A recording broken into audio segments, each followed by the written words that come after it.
Hello, we're live. He was less aware of what was going on with himself, but it was still happening. He was so effective.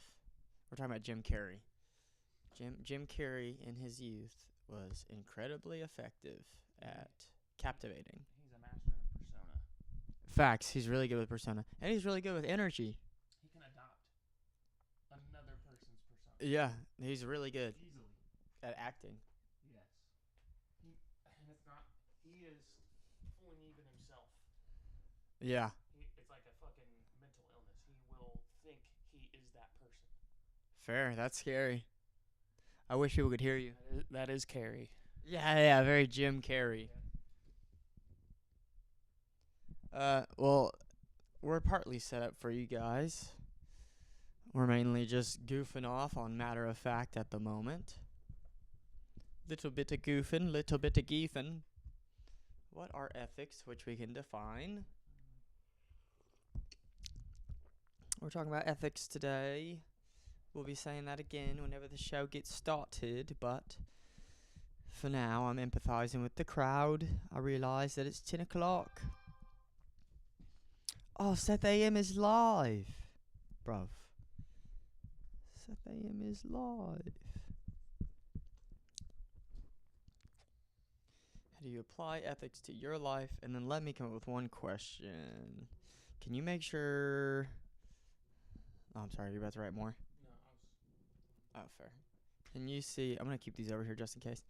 Can you see if everything's set up for, like, the camera? I don't know the best angle for the camera and the light.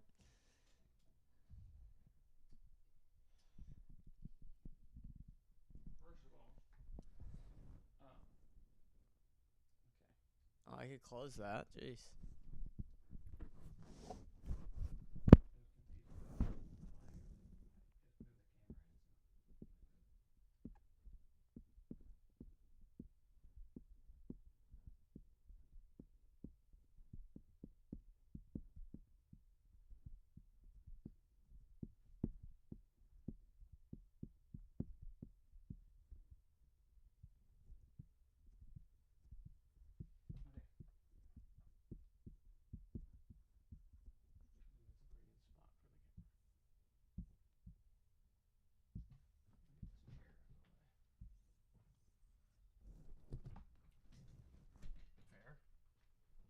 no, it's a chair.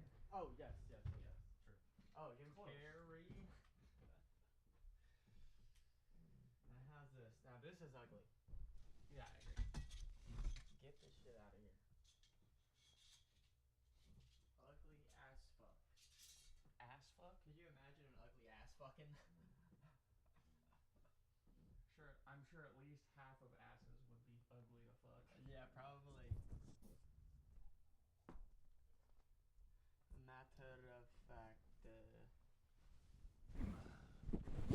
So Jim Carrey, master of persona. How are we going to start this off with Tom McDonald last week, and now we're starting it off with Jim? I started it, to be fair, so I can't blame you. Okay, how is this? We could stand a bit more lighting. Yeah. How's this? I like it. For everybody at home. I'm in the way of it, though. Yeah, if you sit down. Let's see what it looks like.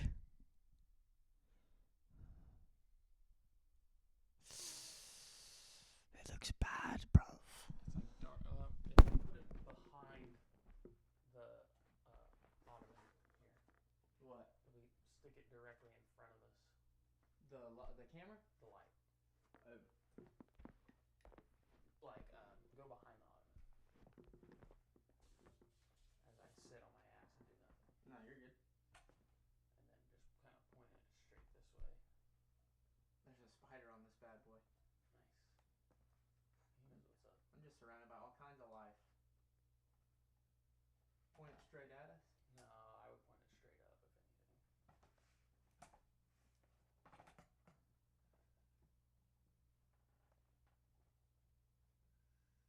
How is it? That's pretty good. Wow. Pretty good. Now we just have to make sure we're not covering the board. And I have some good news. What's that? Oh, you got. We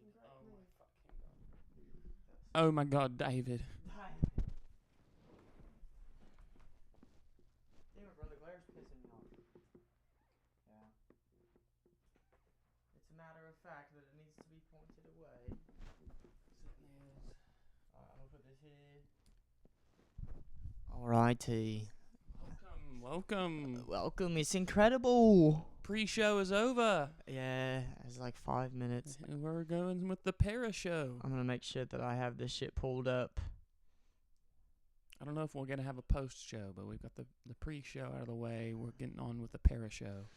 Yeah, who knows? Maybe this will be the first episode in 2 weeks where it's just us. It's just DAYZ and Seth A.M. There's no one commenting,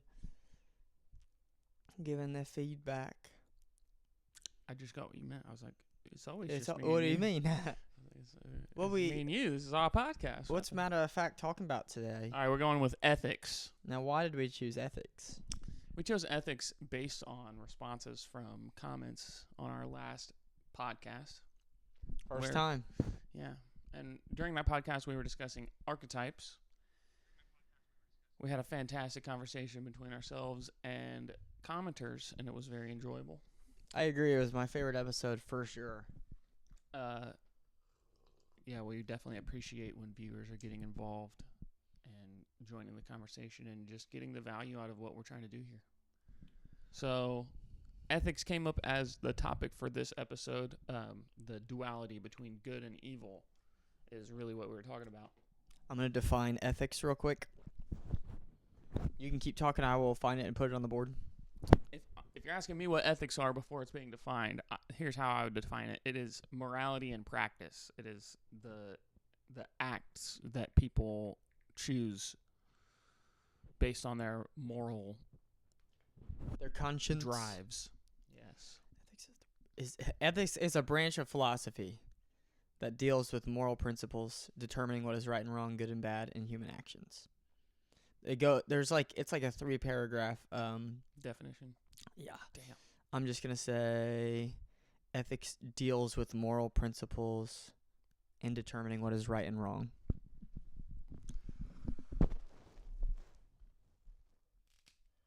Vocab Lab.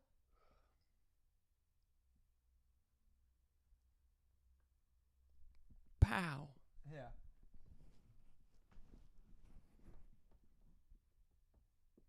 Do you agree with this definition? Yeah. I mean, it didn't say specifically like what I said was in practice. It seems like it's more just a philosophy or a belief system surrounding morality. Does that make it more shallow? Because it's not what it is in practice? I don't know. It's the first definition of ethics was a branch of philosophy that. It's the same thing as like I don't know. I can't think of a more simple example than ethics. It's a branch of philosophy that. Does that mean that other branches of philosophy, like Stoicism, for example, is separate from ethics? I don't know. Yeah, I think so. Or is ethics a specific? It's like. I'm sure there were philosophers that chose that as their like main. Right. It's like, inquiry. Is Stoicism really dealing with morality? Or is it dealing with personal well-being? Would you agree that they have to sort through their own personal well-being, and ethics is involved with that? Maybe not. Yeah. Because I'm pretty sure Stoics were claimed naturalists.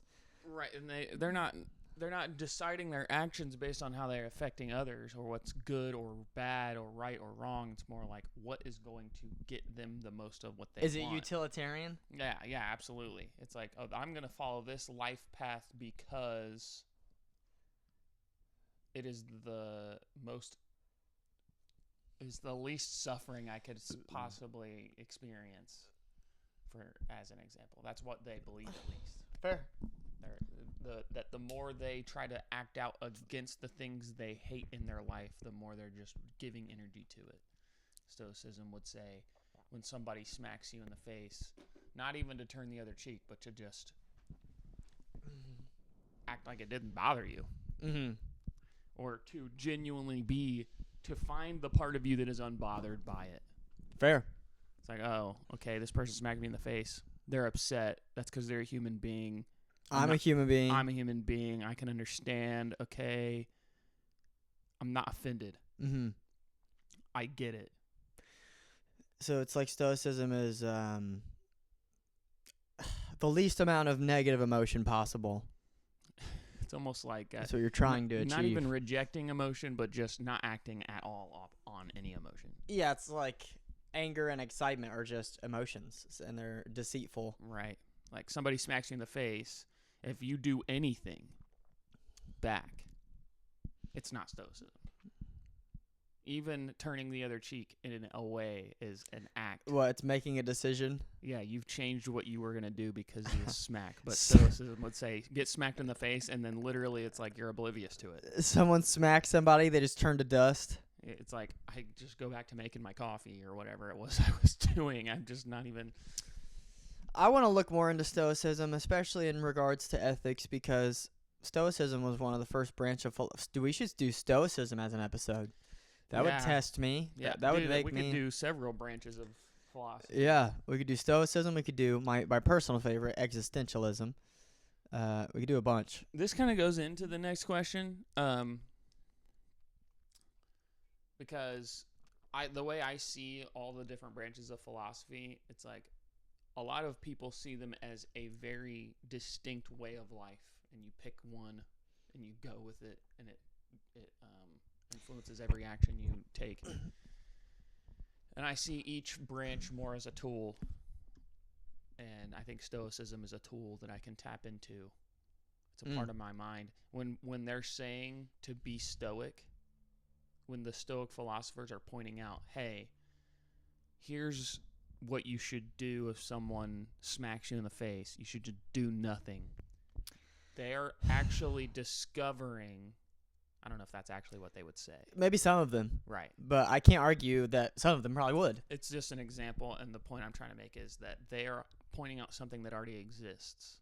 It's a specific decision you could make that you already could have made, and that a lot of people would have ignored or not even thought about. What do you mean I could just not smack somebody back? It seems like a given that you're going to react to being smacked in the face. It's like you have to, but you don't actually have to. Would you say it's it's the reaction itself is a survival instinct, and what Stoicism is doing is putting skepticism on that survival instinct? Absolutely. Fair.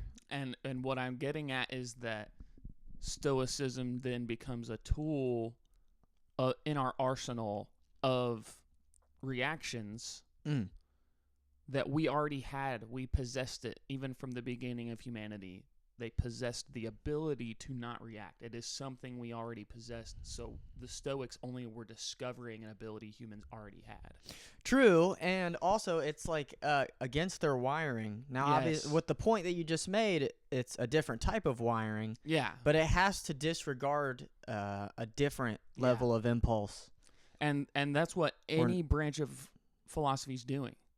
They're saying we can subvert the original will that we were being driven by, and we can make a different decision based on ethics, based on stoicism, based on naturalism, based on absurdism, whatever it is. It's saying, okay, we can think our way through these decisions rather than just acting.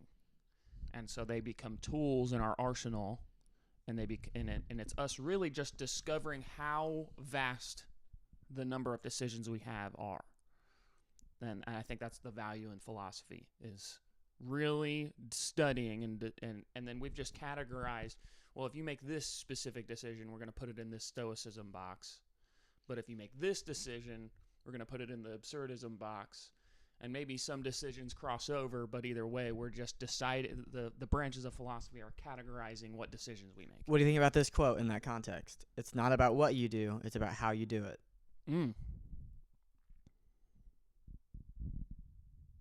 I read that quote yesterday. It didn't have a name. I can find out. Yeah. Some dude put it into his video, and it didn't have a name with it. It's very profound because it's like, there's certain things that you can only do one way, What, like other than maybe the intention behind walking? Oh, I guess you can walk in your own way. it. Yeah. I don't know. It's like there's only one way to point a gun at someone's head and shoot them. I don't know. I guess. Yeah. I mean, it's like there's 1,000 different degrees at which you point the gun, but yeah. But is it really about how you do it in that moment? I don't know. I don't think It's more about what are you doing? Yeah, I can't think of a good enough example. And then it's like, okay, are you doing it because you're angry, or are you doing it because you're vengeful, or are you doing it because you're sad? And then that's a little bit more into. It says lots of wise people at the bottom is what it says. That is quite an answer. Now it says John Wooden said it. Let's just say we don't know who said it. We don't know who said it, but it is a. Maybe it's a great quote. Yeah, maybe DAYZ said it. I don't know. DAYZ, that's great. I took it, but I'll take it. Yeah. DAYZ quote. You know, like fucking Descartes stole some shit from. No, it wasn't Descartes. Who stole? Somebody stole a quote or stole the Pythagorean theorem, essentially. I don't know who it was. It was in the book.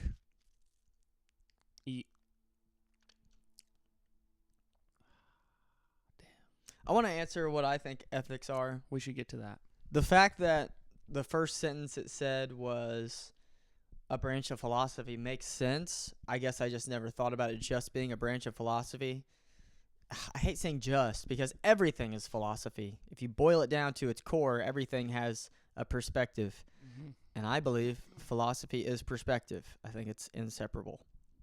So I guess it's fair. I guess I just never thought about it. That determines what is good and bad. Did you have something? Yeah, I think it's like it's separating it from morality itself. Morality is not a philosophy. Morality is a. Did you see the question I added at the bottom? It's in our nature. Is there anything objective about ethics? We're going to get to that. Now, would you agree that in this definition, the answer to that question is no? Absolutely. Okay. That's what's scary about what were we just talking about yesterday where I said the word was saturated? I said passion. Philosophy is also saturated. The word philosophy? In my opinion. Yeah. Philosophy Creed. is incredibly... I don't know much about that word. It's like philosophy. Isn't it? Doesn't it have like a religious twang? I would say maybe originally, but so did philosophy, and now it doesn't. Now Fair. It's just a personal belief system, or a personal way of seeing the world, or a personal decision on the actions you're going to take. That's what creed means? Creed and philosophy are like synonyms in my mind, at least. I would love to look up the word creed. Fair. We look it up. It's like bad band. I don't even have my phone. You don't have your phone? Yeah, it's on the charger. Well, I hope to God, matter of fact, that I'm able to see when people are commenting. Because if somebody stops by I can go grab my and phone. comments, please, because I want to make sure. Yeah. And I'll go on my little tangent that I want to go on real quick. I think the word philosophy is saturated, and one of the biggest reasons for that is because I've heard time and time again in my life things around like, yeah, I wanted to go for a philosophy degree, but then I realized that I would never find a job. And in some ways I hear what they're saying, but in other ways they're kind of just condensing philosophy down into completely subjective, completely I'm making the point about the word philosophy being saturated, and my point is like people that say the degree for philosophy is like worthless. Like I'm not going into college for philosophy is not a respected field, at least not to the mass public. It's not something that seems vital. It's not seen as scientific or it's not important, genuinely informative or anything like that. It's very seen as like almost magical or mystical. I don't like that philosophy has become that. Now it's very ironic because I love symbolism and I love using poetic language and symbolic language. And it makes sense that I'm leaning more towards believing in God, given all that. But that doesn't make philosophy in itself a, what's the right word here? Wishy-washy system. Philosophy is magical because of what Seth was saying, is what were you saying at the beginning? Where you can go about it any way you want to? That was like in regards to stoicism. You were like, it's infinite. They can go anywhere they want to. Yeah, I was saying Get a that. hair. White man. hair, bro. What are you, 90? Why you got white? Is it? Well, my hair is blonde in some parts. Fair. What were you saying? Yeah, what I was trying to get across is that we have infinite options for how we can behave, and that philosophy is Categorizes them? is categorizing the different ways we can behave. Now, I think that's, now, like you said, magical. But when people think of the term magical, it goes into a bad box. It goes into an Illogical, irrational, unrealistic. Yeah. And as soon as things Fairy begin tale. to hit fairy tale and unrealistic, yes, what color would you like? I'll take the red one. As soon as things begin to hit unrealistic or illogical, it makes sense to me why it doesn't compute to logical creatures. It makes a lot of sense. However, philosophy can be, and usually is, depending on who the philosopher is, rooted entirely in logic. You decide, you have a philosophy. This is the thing about it being saturated. Every single person alive has a philosophy because every single person alive has priorities. It's sad to say that we are trapped in the priority box. The fact that Seth is writing down something on the board right now shows that he has priorities. If you're watching this right now, it shows that you have priorities. Even if you don't like it, you are showing priorities in yourself just being here or not being here. Whatever you're doing, you have a priority in whatever it is, the thing that you're doing. And that's springing from your philosophy. And it's springing from your ethics. It's springing from what you think is right and wrong, and it's springing from what you think this life is all about and how it should be lived. We all have a creed, Yes, please. a set of beliefs or aims which guide someone's actions. That's not literally philosophy. It's a synonym. Interesting. You know what else would be a synonym? Doctrine. Yeah, doctrine's pretty good. I'll look up doctrine. I'm not going to write it down. 'Cause creed was the So how can we tie this back into ethics? A belief or set of beliefs held and taught by a church, political party, or other group. So ethics can fall into a creed. Ethics can fall into a doctrine. A philosophy. Yeah, philosophy. A philosophy. I'm not gonna go on that tangent anymore. That's what I think ethics are. What are ethics? Ethics, to give a summary of everything that I just said. Ethics are what you believe is good and evil. And then the question becomes, are good and evil objective, real things? Do you think ethics as a branch of philosophy is encouraging choosing good specifically over evil? Like if you are a ethical philosopher, your philosophy guides you toward what you believe is good. Yes, maybe. It's tough to say because then you have like Machiavellian types who are so pragmatic that it's hard to find the line on, are you doing it because you think it's good? Would you say they're following the branch of philosophy we call ethics, or are they following Machiavellian philosophy? If someone is an ethical philosopher, I think if ethics are like their main, if that's like what Yeah. they've chosen to pursue, I would say yeah, ethics as a branch has twigs, I would agree. and some of those twigs would be like Keynesian philosophy, or just a lot of the philosophies that are assuming that good is the path we should be going down. True, but then it's crazy how subjective good can be. Absolutely. It's like, what if what is useful is good? Right. That's scary. Right. Because I start falling into that trap. I would say the average ethical philosopher is not going down that route. And they're saying that if even if it's useful to you, if it impacts anyone else at all, that it's unethical, because you're even just taking away their decision. Right. It's like if you throw trash in a river 25 miles up, that trash is going to float down to somebody's city 25 miles down, and you don't know those people. Right. That's like, yes. That doesn't impact your life at all, but you have now done something that's they can't decide now. You've negatively impacted other people. And that can go very far. That means that it's very hard to do anything for yourself that might not.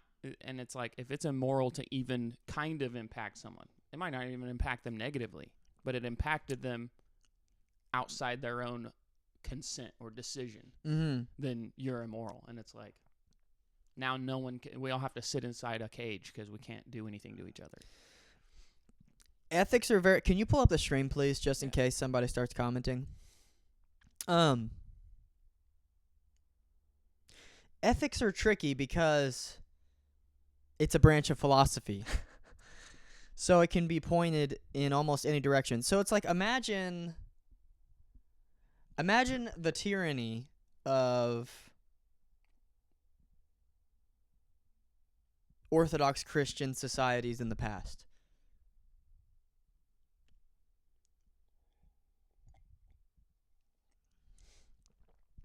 Did you hear me? The tyranny of Orthodox Christian societies in the past. Yeah.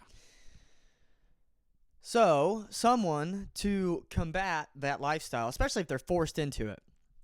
If someone's born in that type of society and they get slapped on the wrist and be forced to not use their left hand because that defies God, I could imagine someone pursuing ethics just to change the moral code of the day they're living in.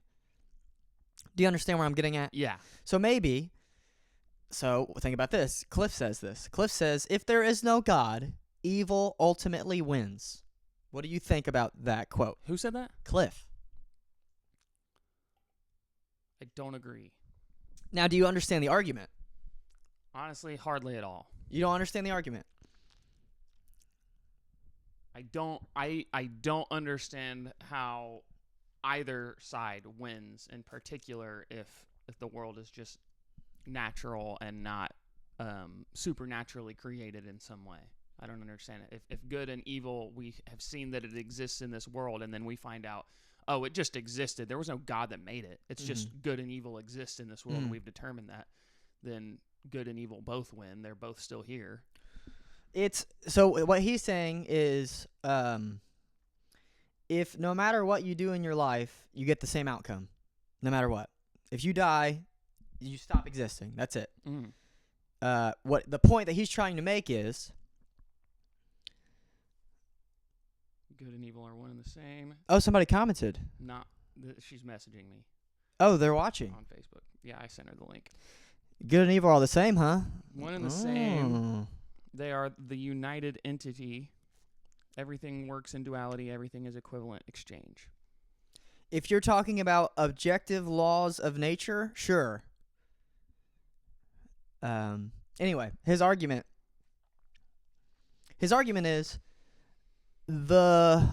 and I know that you're going to be able to combat this. I know you're going to have plenty of things that you disagree with about this, but I just want to express where Cliff is coming from.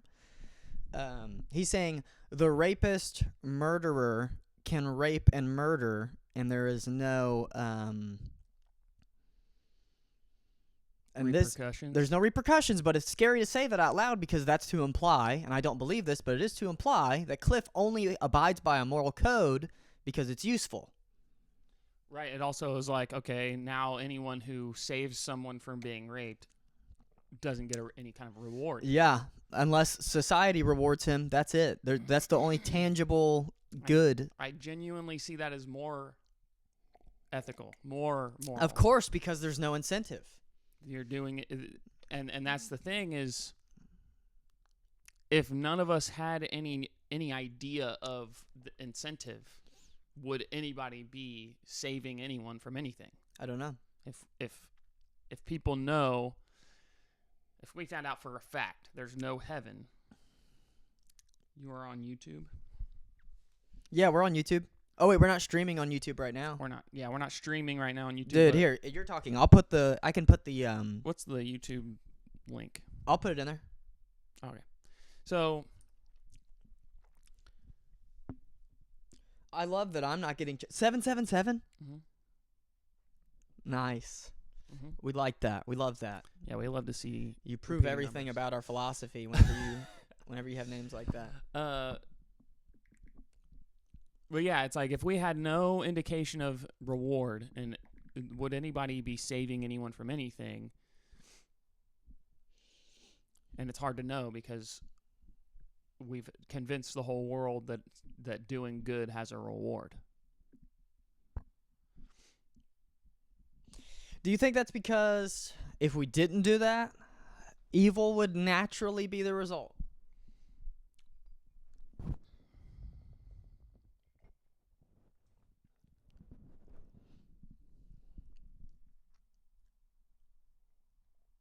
I don't think that.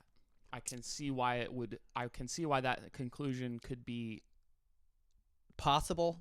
Yeah, I could see why someone might even think that that'd be the case. Mm-hmm. But if I think about whether someone, if I imagine whether a world like that, where there's no reward and none of us even think there's a reward, there's no incentive, Mm-hmm. and then I place myself in that world and I think, would I save anyone? Would I do anything, quote unquote, good? Mm-hmm. I know I would. And not for a reward.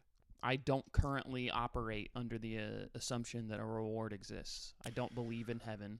I don't think I'm going to get rewarded for anything good I do, and yet I still do things for other people.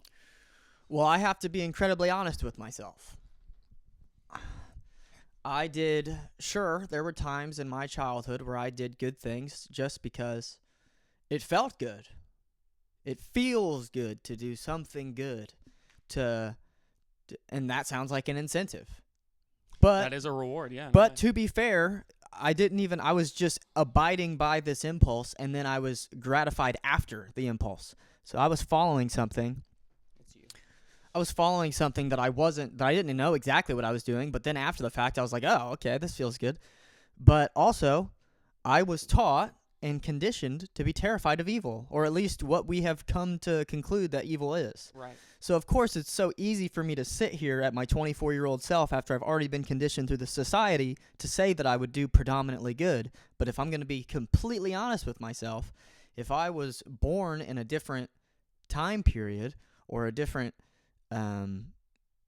reality, culture, yeah, it's like, I don't know what worst case scenario David could be born into. Maybe I'm born and there's already war going on and I'm barely eating bread every day to stay alive. It's like, I don't know how much evil would corrupt me in that mentality. I don't know.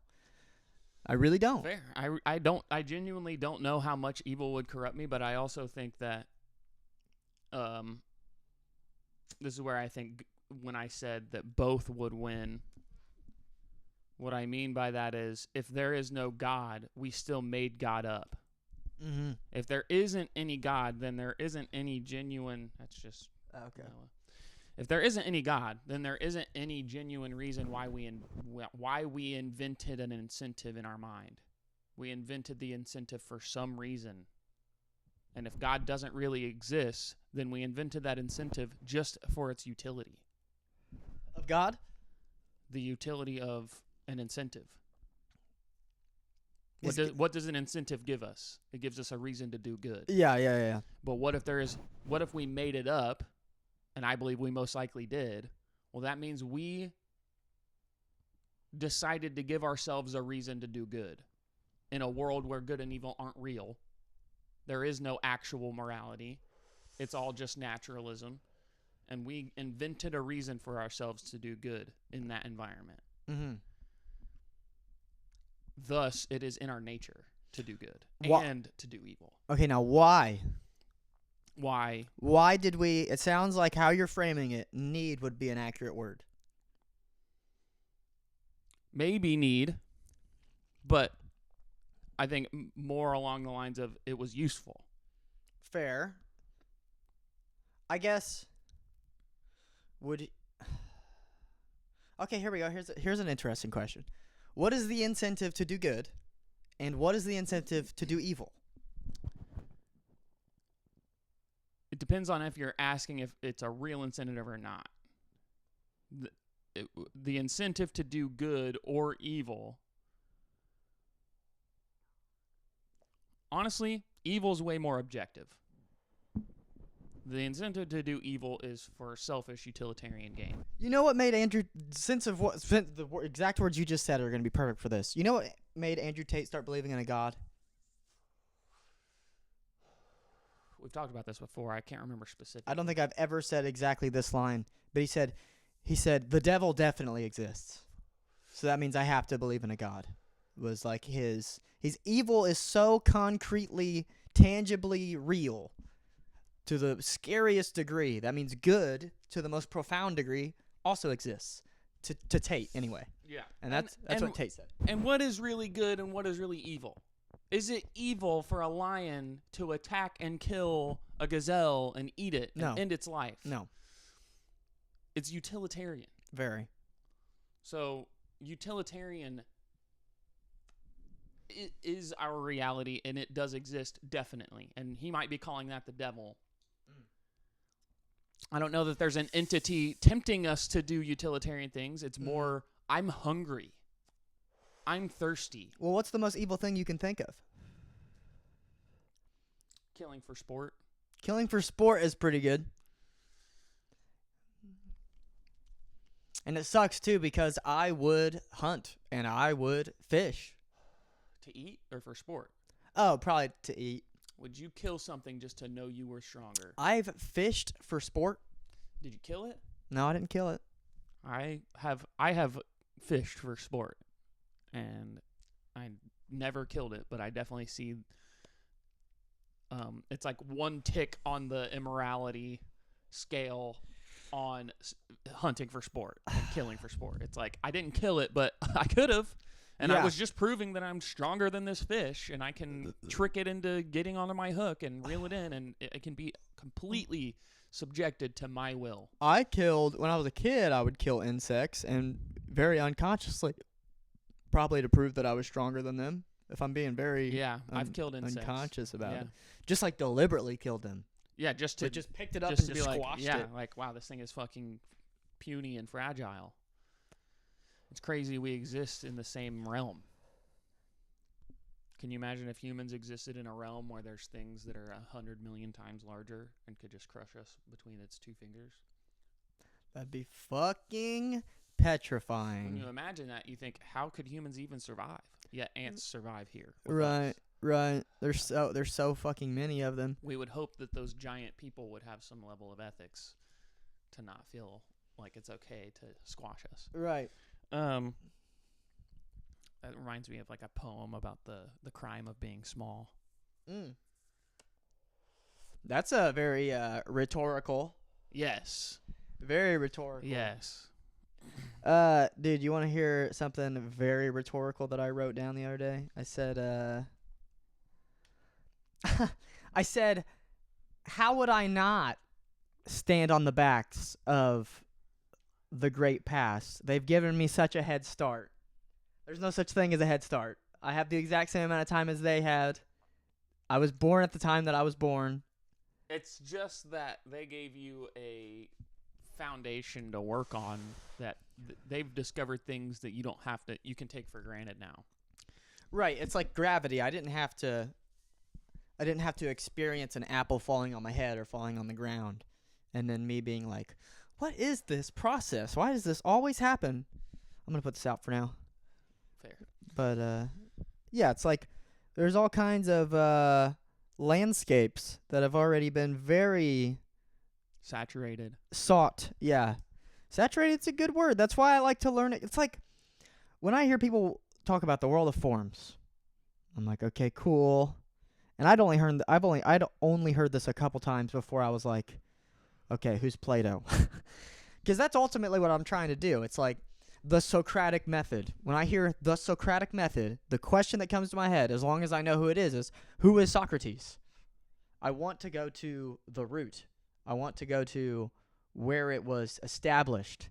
And then it's like looking at, when I think of logic and how we know it today, and I'm like, okay, Aristotle created at least in a book format, the most grounded version of logic and the most like mathematical equation. This is what logic is.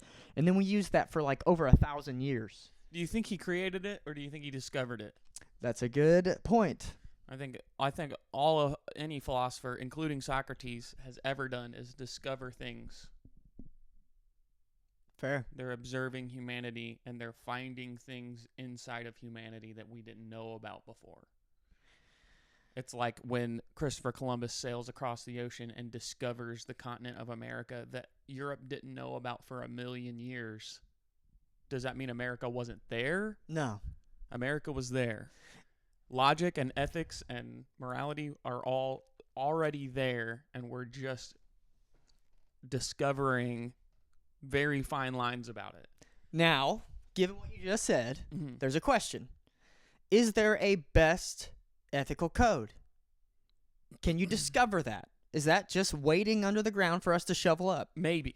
Okay, that's I that's don't know. great. That's hope. I don't know. You just gave everybody hope. It's like, it's possible.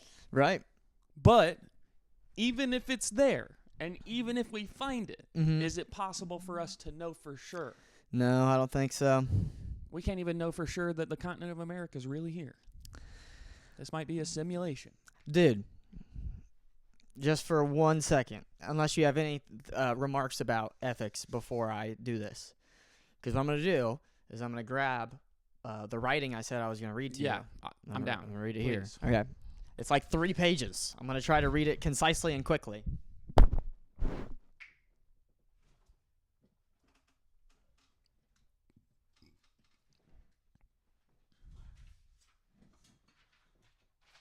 I hope this is the right notebook. I don't think it is the right notebook.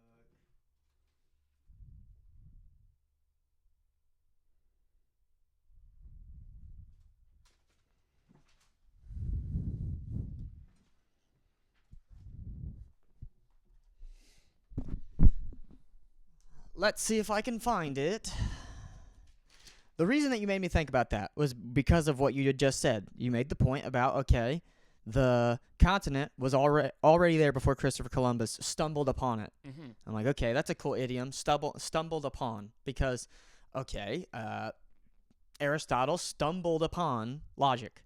Mm-hmm. Steve Jobs stumbled upon Apple Yes. and the laptop. Mm-hmm. And maybe it was a collaborative effort, and everybody stumbled into the same room at the same time. And that's what humanity is. Right. And then it's like, do we discover more with more people around or less? We might have just illuminated a tiny corner of the room, and there's really an entire, a whole world to discover within philosophy and within computer technology. Yes. Okay, I'm going to do this one. I asked myself, this is what I do. I ask myself a question, and I answer it. I'm pretty much psychoanalyzing myself. That's what I'm trying to do. Obviously, it's biased. It's coming from one source, but I try to keep this in mind as I'm writing it. So I asked myself, what is a tool? I looked up all the definitions, and I said, my favorite definition, a means to an end. This ink in my pen, the pen itself, this papers, the letters I'm using, everything at its core becomes a symbol for meaning. What is valuable? What is useful? That's an answering. That's not 2 questions. Right. What is valuable? What is useful is what is valuable. That which is useful. Yes. So then I said, what do you mean? Because I demand clarification from myself, because I know I can be vague in navigating ambiguity. Do we have another? They gotta wait if it is about this. Yeah. I said, what do you mean? I said, I mean almost everything is a tool. Our mind is a tool. We are multifaceted in our deliberacy. Deliberacy is not a word. Deliberation. Or deliberateness. Deliberateness would have been the correct. Deliberativity. But deliberacy has a poetic flair to it, so I took like that. the word. Yeah, I took it. It's intimidating how infinitely we travel. I can write whatever I'd like. Is it law in myself to remain congruent? Not necessarily. I can point this focus of mine wherever I'd like. A pivotal tool. How is focus a tool? Because I can apply my mind to it. I can form ideas or concepts that include my focus. And if I put conscious effort into my focus, I enhance wherever I'm aimed.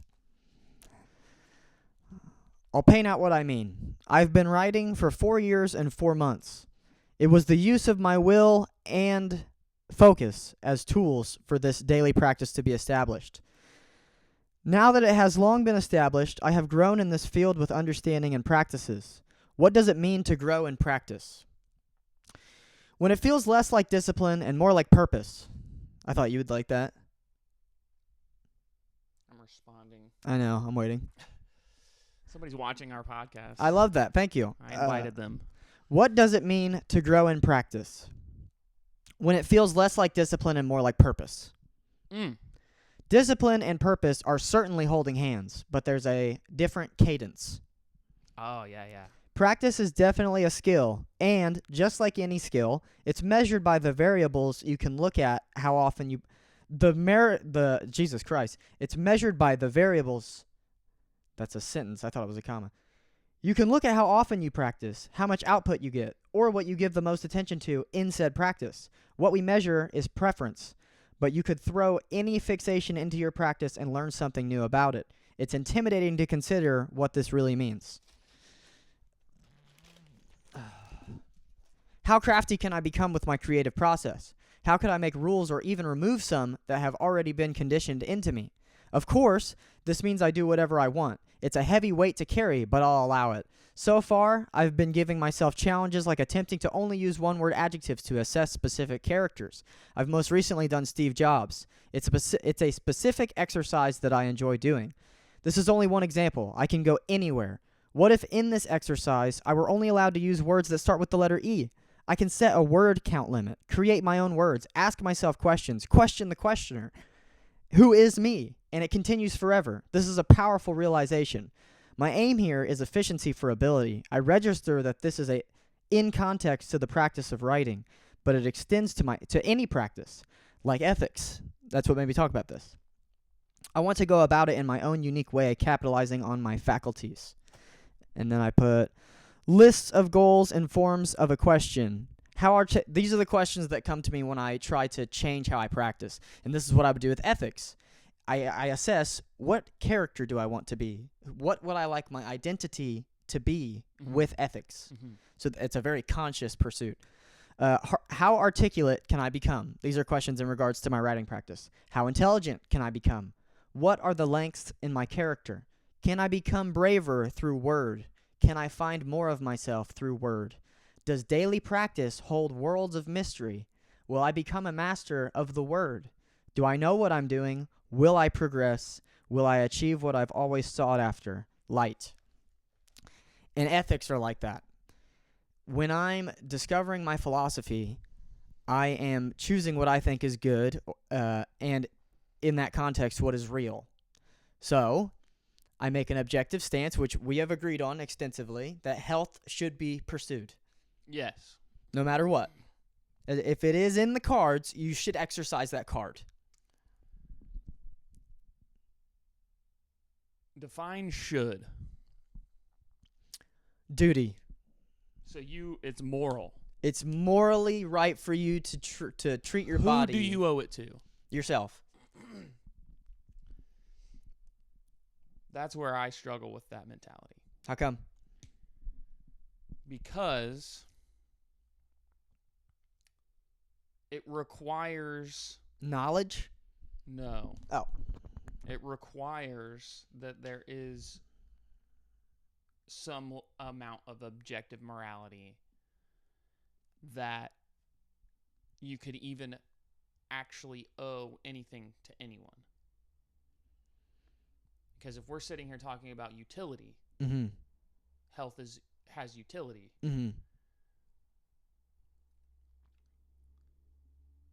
Then stealing from someone and never paying them back has utility. And then True. I owe it to myself to steal from other people because that's the most utility I could get. Yeah, I get that. It's too shaky of a ground to say I owe it to myself. It's morally required of me. Do you think it's morally required of someone to follow their passion? No. Do you think it's morally required of someone to respect themselves? No. Do you think it's morally requiable, Jesus, to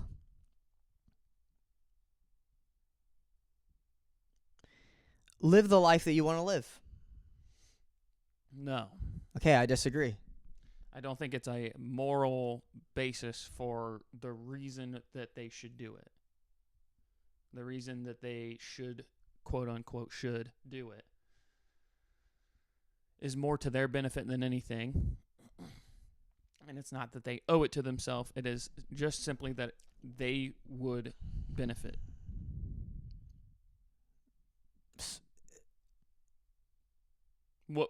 How does morality matter if there is no, okay, if you owe it to yourself because morally you're required to be healthful, then what happens if you're not healthy?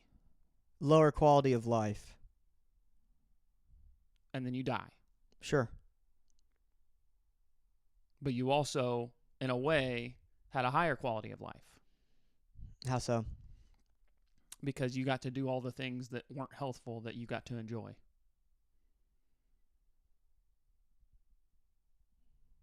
Does illness,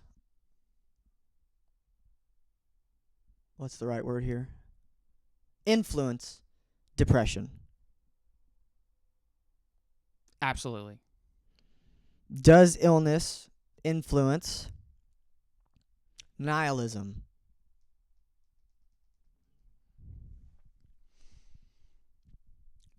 That one I don't really know.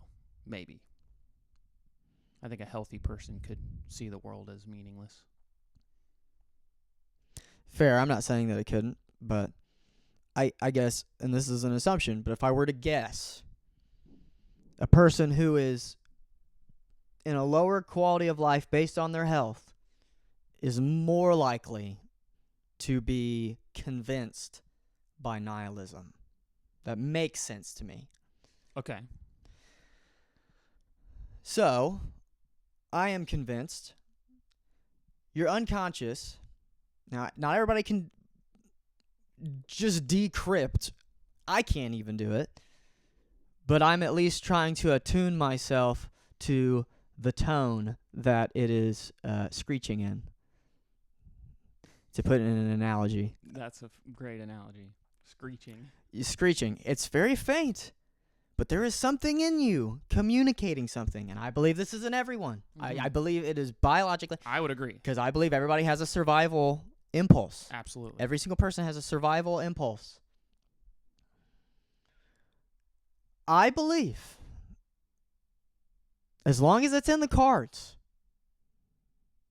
because I understand people can be born into immense poverty. It's not always easy for you to have a good diet. I get that. They could still run a mile every day. It's like you could take a walk even. Yeah. It's like, I believe, I'm going to say should. Fair. You should want a higher quality of life than you have right now. If I were to state it in a way that I actually agree with, Mm-hmm. to put your ideology into words that I actually agree with, if you make decisions that lead toward healthfulness, you will experience a higher potential for joy. I guess the only thing I'm confused about, because literally you said, no, you said this about yourself, not everybody. You said you live for joy. You're trying to find joy. Mm-hmm. I guess what I understand, if I had to guess, the thing that it is that you disagree with is that there is a obligation in the air. Right. Where does that even come from? Right. What do you not like, or I don't know if not like is, what do you not agree with about the obligation? I don't think there's any rational evidence that it actually exists, that there is an obligation and that we know for sure we are obligated. Do you believe that there's a competitive instinct in everyone? To some degree. Fair. So Not even if it's but 1%, Yeah. at least 1% Mm-hmm. on everyone. Mm-hmm. So if there's what did you just say that even had me ask There's that? no rational evidence for obligation An obligation. actually existing. Okay. Obligated to who, and what is the consequence from that? If I'm obligated to my wife to not cheat on her, then I cheat on her. there's a consequence she lays out on me. I don't agree with that mentality. I don't think that's real. I don't think that's always the case. That is what obligation and consequence are. Well, no. Maybe I just misunderstood exactly what you just said. Are you saying the fact that there is an obligation makes people do the opposite? Is that what you're saying? No. Okay, then I misheard you. I'm saying if I have committed to a person that I won't have sex with anyone but them, mm-hmm. and then I do it, there's a consequence. Okay. That they can carry out onto me. Yeah. They decide if the consequence even is carried out, but either Yeah. way, it's a commitment to them that they could then. So an obligation has to have consequence if it's not fulfilled. It has to have a commitment, and it has to have a consequence. Okay. What if the consequence in itself is more illness? What if there was never a commitment to not be ill or to I be think healthful? Okay, now here's the thing. It's like when your body hates that you're starving and you have to eat, is that an obligation? You could sit there and die, sure, but there definitely will be consequence. There will be consequence, but it's not. You never committed. If you didn't commit to staying alive, you're not lying to anyone. Well, you didn't sign a contract. You obligation requires your consent. You have to. If we're just placed into this world and automatically we owe something to someone, then actually, whoever put us here or whatever put us here owes it. Well, now that's interesting that now you say I'm just that. a tool of reality, and that's crazy because we all have been conditioned through that. When we wake up, we're fed. Fair. So the first 5 years of our life, I would say, we're just spoon-fed everything. Mm-hmm. And it's like now your body is already committed to something that you didn't even realize that you signed up for. Would you agree with that? No. Okay, why not? Just because you're eating doesn't mean you made any commitment. So if you unconsciously register, I don't want to starve to death, could that be a commitment to not starving to death? No. Why not?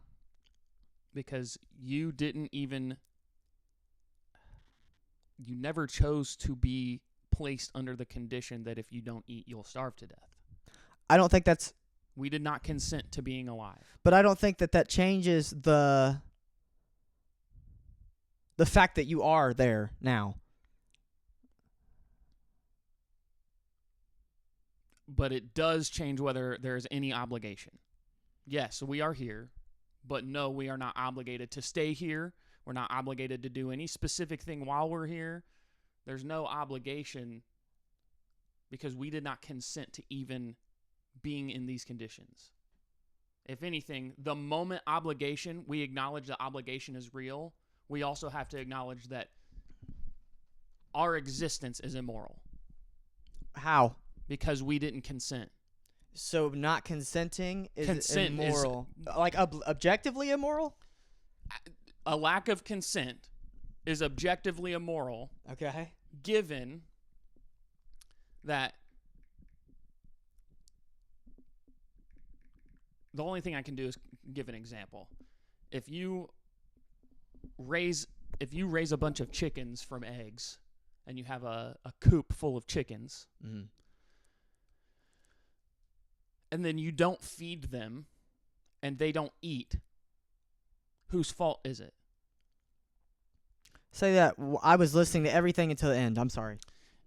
If you raise a bunch of chickens from eggs and you have a coop full of chickens and you don't feed them. Yeah, if you took all of the conscious practice into your own hands of hatching them, but then all that conscious effort vanishes when it comes to feeding them, yes. That is me not giving...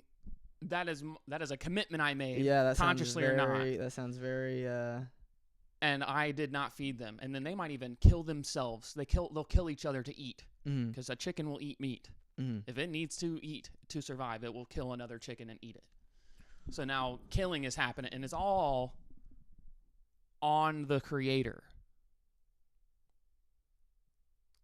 You get what I'm saying? So under these conditions where there's a creator with an obligation toward the created, morality exists and obligation exists.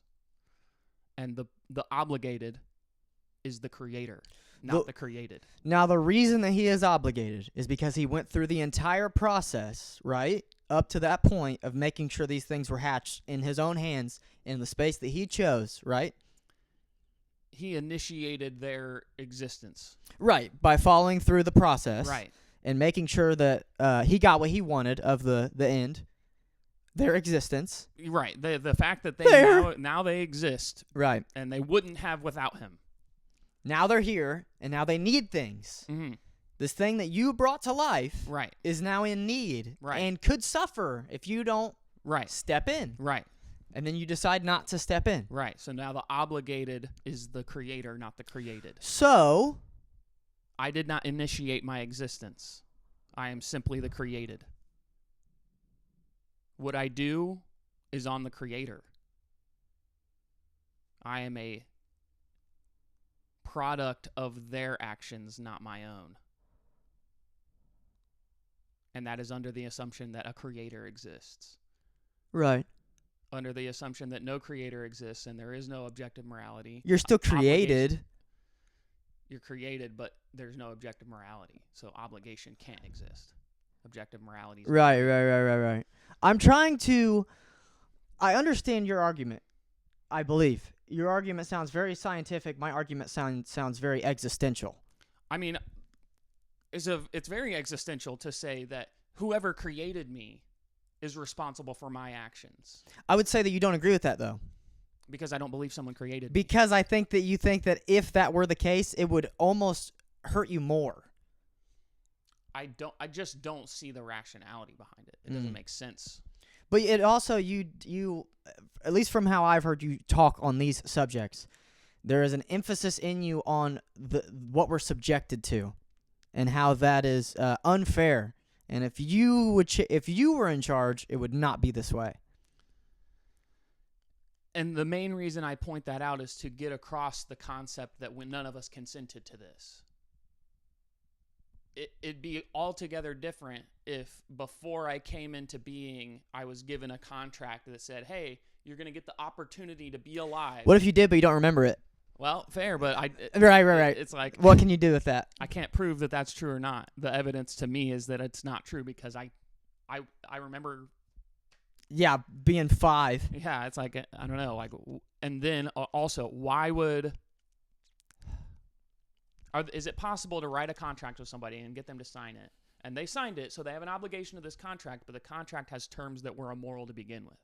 Right, I get that. It's like an 18-year-old dude signing to a music label for 10 years, and then 6 years go by, and he goes, oh, all this is bullshit, and I have 4 more years.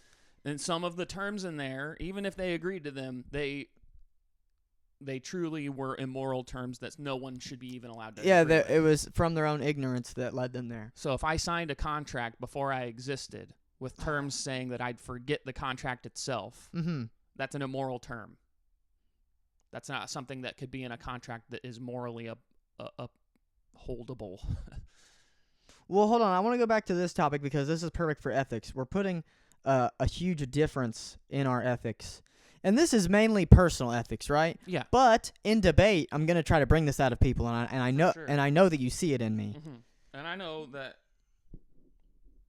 I want to be able to rationally defend my side of things, and that is something you expect of others. It's like it depends on how they're talking, right? Mm-hmm. If someone wants to be head honcho or talk like they're head honcho or talk with a level of conviction, there is a level of skepticism in me that's like, okay, are you just saying this because you know you can elicit power from feeding into this archetype, or do you mean what you say? Because I was always too afraid to speak out. I was always too afraid to raise my voice. I was too afraid to say black and white answers. But did that mean you were ever wrong about them? Not necessarily. No, definitely not necessarily. Sometimes, but sometimes not. But for the people that are willing to, put gall in their character, what I see and I'm guilty of this, so I know it's real, Mhm. is at the bottom of their character, what they want more than validity is props. I see that. They yes. want people to believe what they're saying because they know the power that it can give them. So Right. then I look into them, and I'm like, I'm trying to give you an example of this character in person, like Law when we would go to the gym, and how he would be. Now there are times when I agreed with him. He would say like, "Hey guys, how about we stop talking and we work out?" And it's like, okay, fair enough. But yeah. but then he would say things like, "No, this is not the workout we're doing." And I remember I was just like, "Dude, you just don't want to do this workout because you just want to do it how you do it." So I was like calling him out in a way. What does it say? Is this about the podcast? Oh, okay, cool. Thanks. Listening to what we're saying. Thanks for watching. She said, because we didn't consent, that was well said. The fuck? She said, oh shit, she said, ego and internal battle different than the hypothetical. Do you kill the cat or let natural law play out? If you did, is it in the name of good? This is something we were saying earlier. Because we didn't consent, that was well said. You guys really need the standpoint view of a woman who has given birth. Conscious or subconscious, you are correct. We literally just talked about someone going through poverty and slavery and barely eating bread to get by. Your friend is telling on himself. Listen close. People will tell you exactly who they are. I know, I'm a genius. I appreciate you pointing that out. What's he telling on himself specifically? I love, bro. And it's like, this is the thing, too. It's like, I appreciate critique. I genuinely do. If David's telling on himself about something right now, if it's how smart I am, I agree. Like, it's obvious. I know. If there's some subconscious misgivings inside of his intentions, he would want to know about it. And yeah, put me on blast. Tell me what you think. I'll prove you wrong. But what were we just saying about what, another comment? I got to say, I love the ego. Can't deny that. That's right. Yeah. I love holding this frame. Yeah, this is great. Okay, anyway, so yes, please. Yeah, I think the biggest difference in this comment was from when you were discussing the chickens. What is it? This comment? Well, why are you being so vague? So it's like almost like the obligation she has on her to make sure this child has the best outcome possible, because if she just neglects this child, she is the creator. She's the one that brought this child's life to being. That's a good point. The child never consented. Yeah. So now it's on the creator. And sometimes the girl didn't even consent, and now she's pregnant. Well, the girl didn't even consent to being created. Right. Everything about it is just from head to toe. Now she was created, and she has this desire to make a child in her because that's her natural form. And now, okay, so she goes and makes a child, which wasn't even really her decision to want it. She just wanted it. Okay, I get what you're saying, and it reminds me of video. Have you ever seen like the time-lapse animation videos of just humanity? Yeah. And they're just like starting war and then building this, and then it reminds me of a quote or something that was very profound that I read. It was talking about man making tools to break up the earth that he lives on because we weren't smart enough to see how smart we were. We could not see the long-term effects of these tools and us ripping up the ground and seeing what it would actually, it was actually hurting us because we didn't even know that the planet that we were standing on, what it was made of. All this shit, we're just kind of shooting shit at going off into the ocean looking for different countries. We don't even know what we're doing.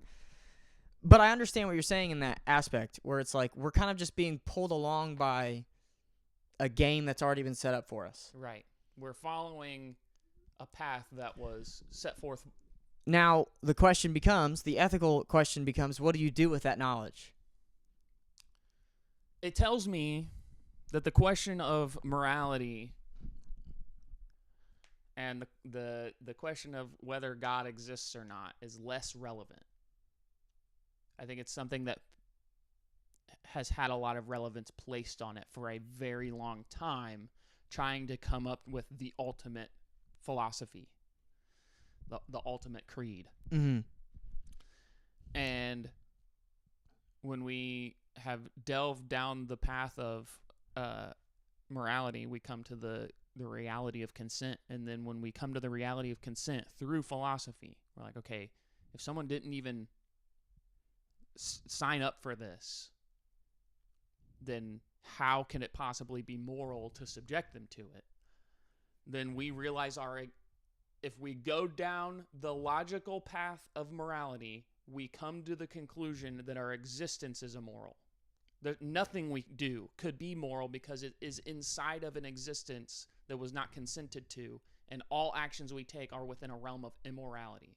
A creator that created us, or a universe that created us, did not get our consent. So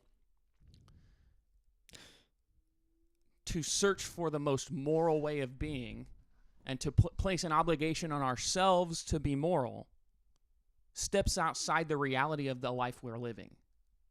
Okay, with everything you've said, it sounds like you believe objectively in rights.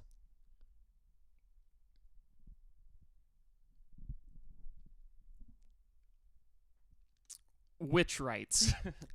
Rights to choose. Rights Consent. to consent. Yes. I would say objectively, consent is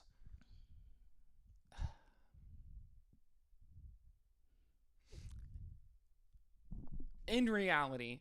No, I'm not saying consent is objectively real. What I'm saying is that the moment we question morality is the moment it is set up to be defeated.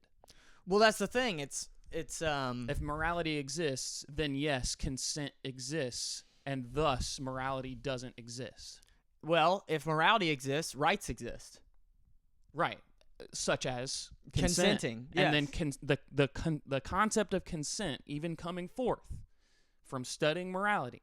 And we're saying, okay, morality exists. What does that mean? Okay, that means we have the right to consent. Okay, what does that mean? That means our rights were violated at birth. Well, that's the thing. I mean, I understand what you're saying, but a child doesn't know what consent is. But it's subjected to it.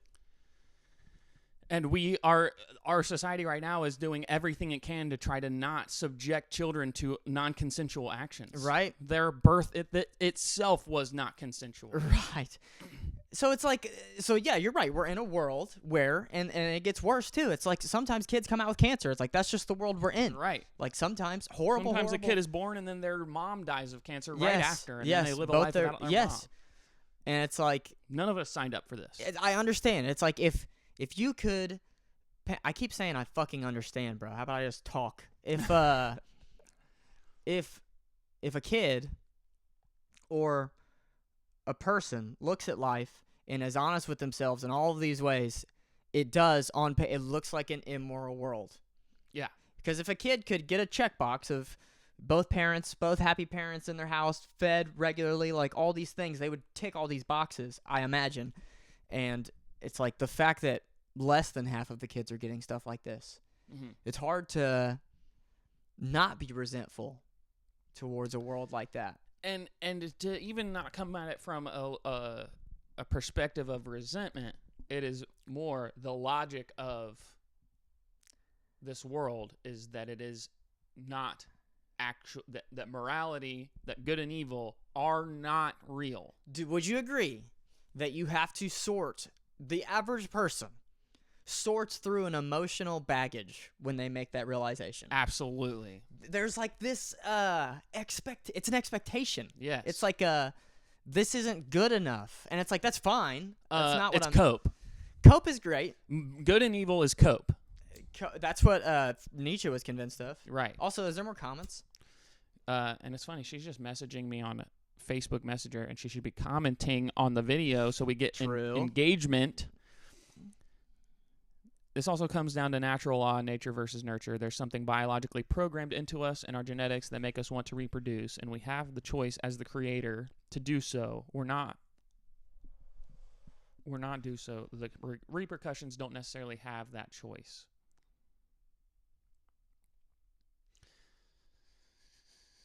Is that everything? Yeah, that's all she said. So yeah, either way, the biggest thing that I'm trying to almost disprove is the mentality that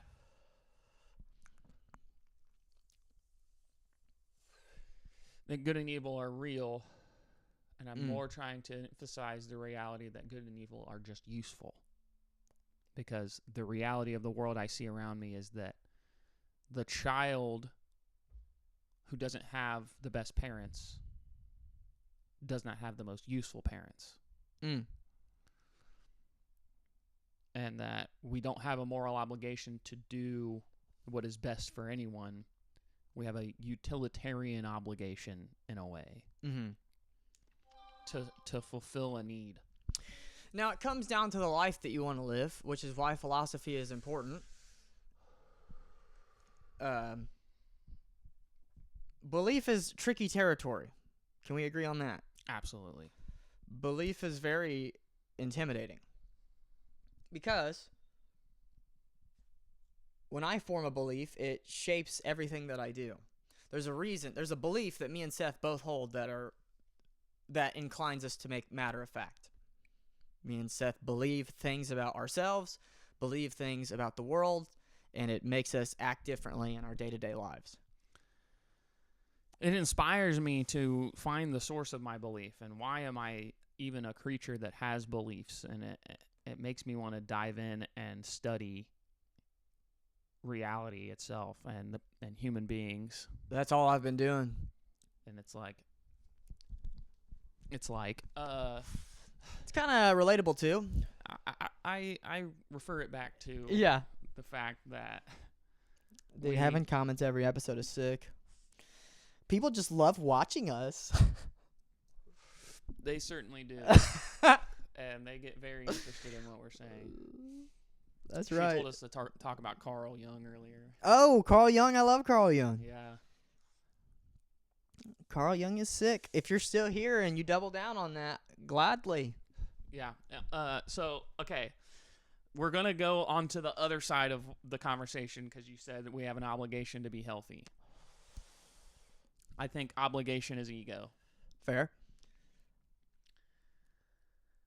When we do what we are obligated to do, we serve our ego.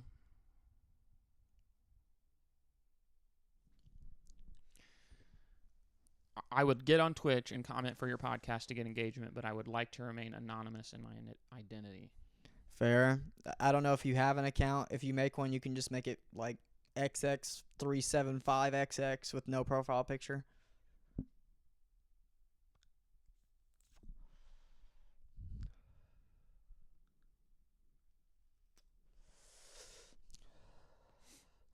You want to hit?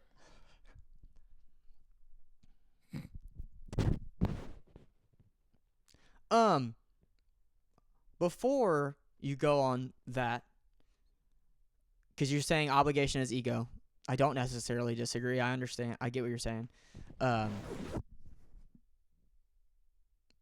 I am attempting to embody a philosophy and a set of beliefs that will give me the outcome that I want. That is ego.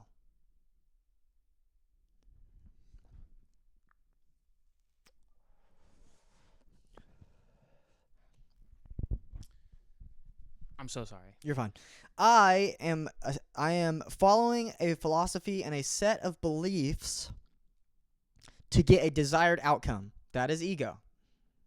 When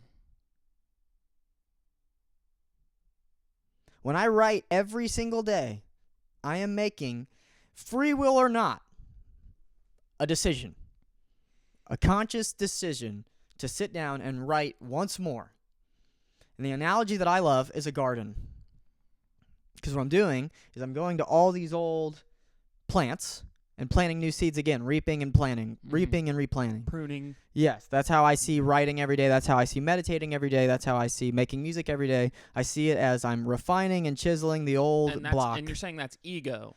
There is an ego. Because there's something you want out of it. I'm saying I want more power. If I'm being honest with myself, yeah. I want power. I want to be able to wield my word like a sword. That sounds like id. Yeah, I would agree. And that's like shadow integration. I would say your ego is what's trying to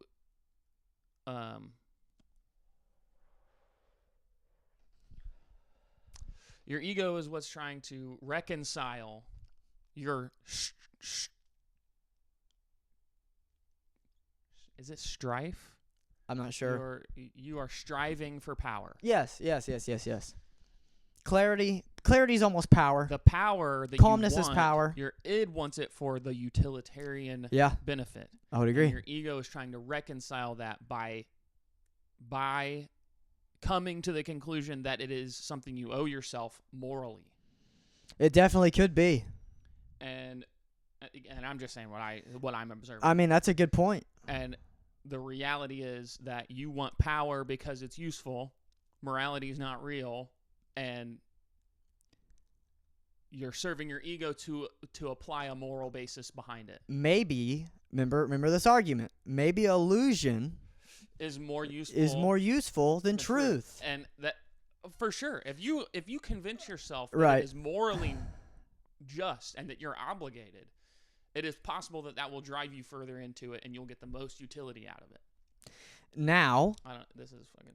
Yeah, it's fucking. We can get the bowl and pencil dick. Put it in there, but yeah, I think I have some. And I can't disagree with that. That is even more so a utilitarian vision of it. But I have a point real quick. Mm-hmm. The fact that you are aware of that and still don't do it is where the line in the sand is drawn. Would you agree? Between us? Where it's like maybe illusion is better than truth. Maybe you agree with that in different aspects of your life. But the ones that I'm exercising it in, I think you're like, I think that is trailing into ego and id, which is, I don't know. How would you put it into words? I'm not even, because I'm not saying it's right or wrong. I'm trying to stay away from those words, but yeah. You're saying that it's more useful to follow the delusion.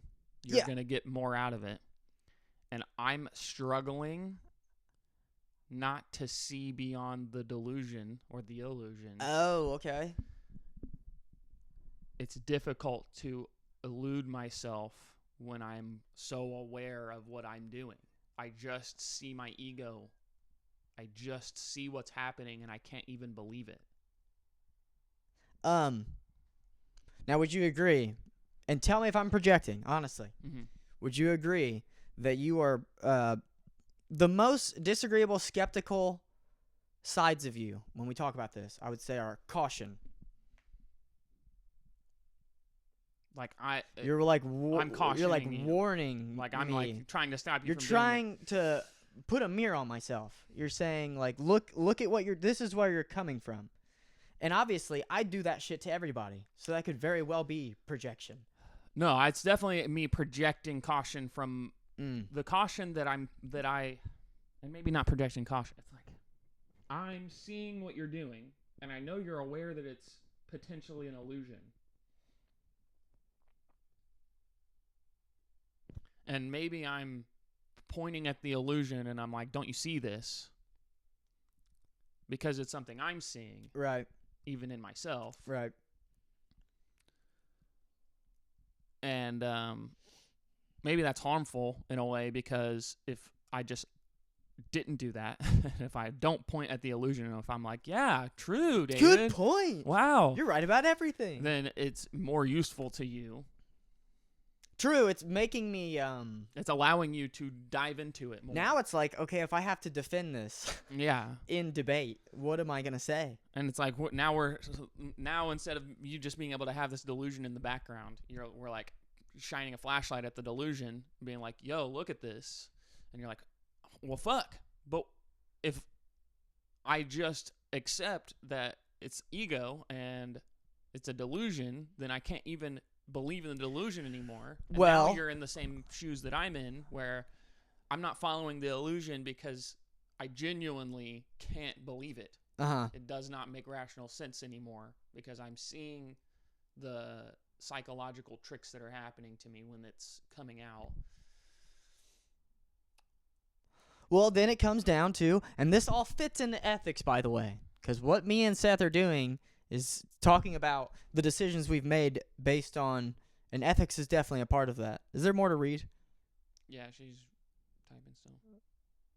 Have we already read everything up to this point? Oh, you're gonna wait until it's all done? Okay. Yeah. Fuck, bro. You talked about following the illusion. And I can't even believe it. And then I had said it relates into ethics. Mm. Which I'm saying are an illusion. Right, which I understand. I guess it comes down to how you want to live your life. The third episode. It comes down to what do you want to see yourself doing every day? We live our lives on a daily basis very different. For sure. How you want to live your life on a daily basis, how I want to live my life on a daily basis, very different. Absolutely. And it comes down to what do we want out of life? That's why we do the things that we want. Right. Both short-term, midterm, or all short-term, midterm, and long-term. And this is just pure utilitarianism. What?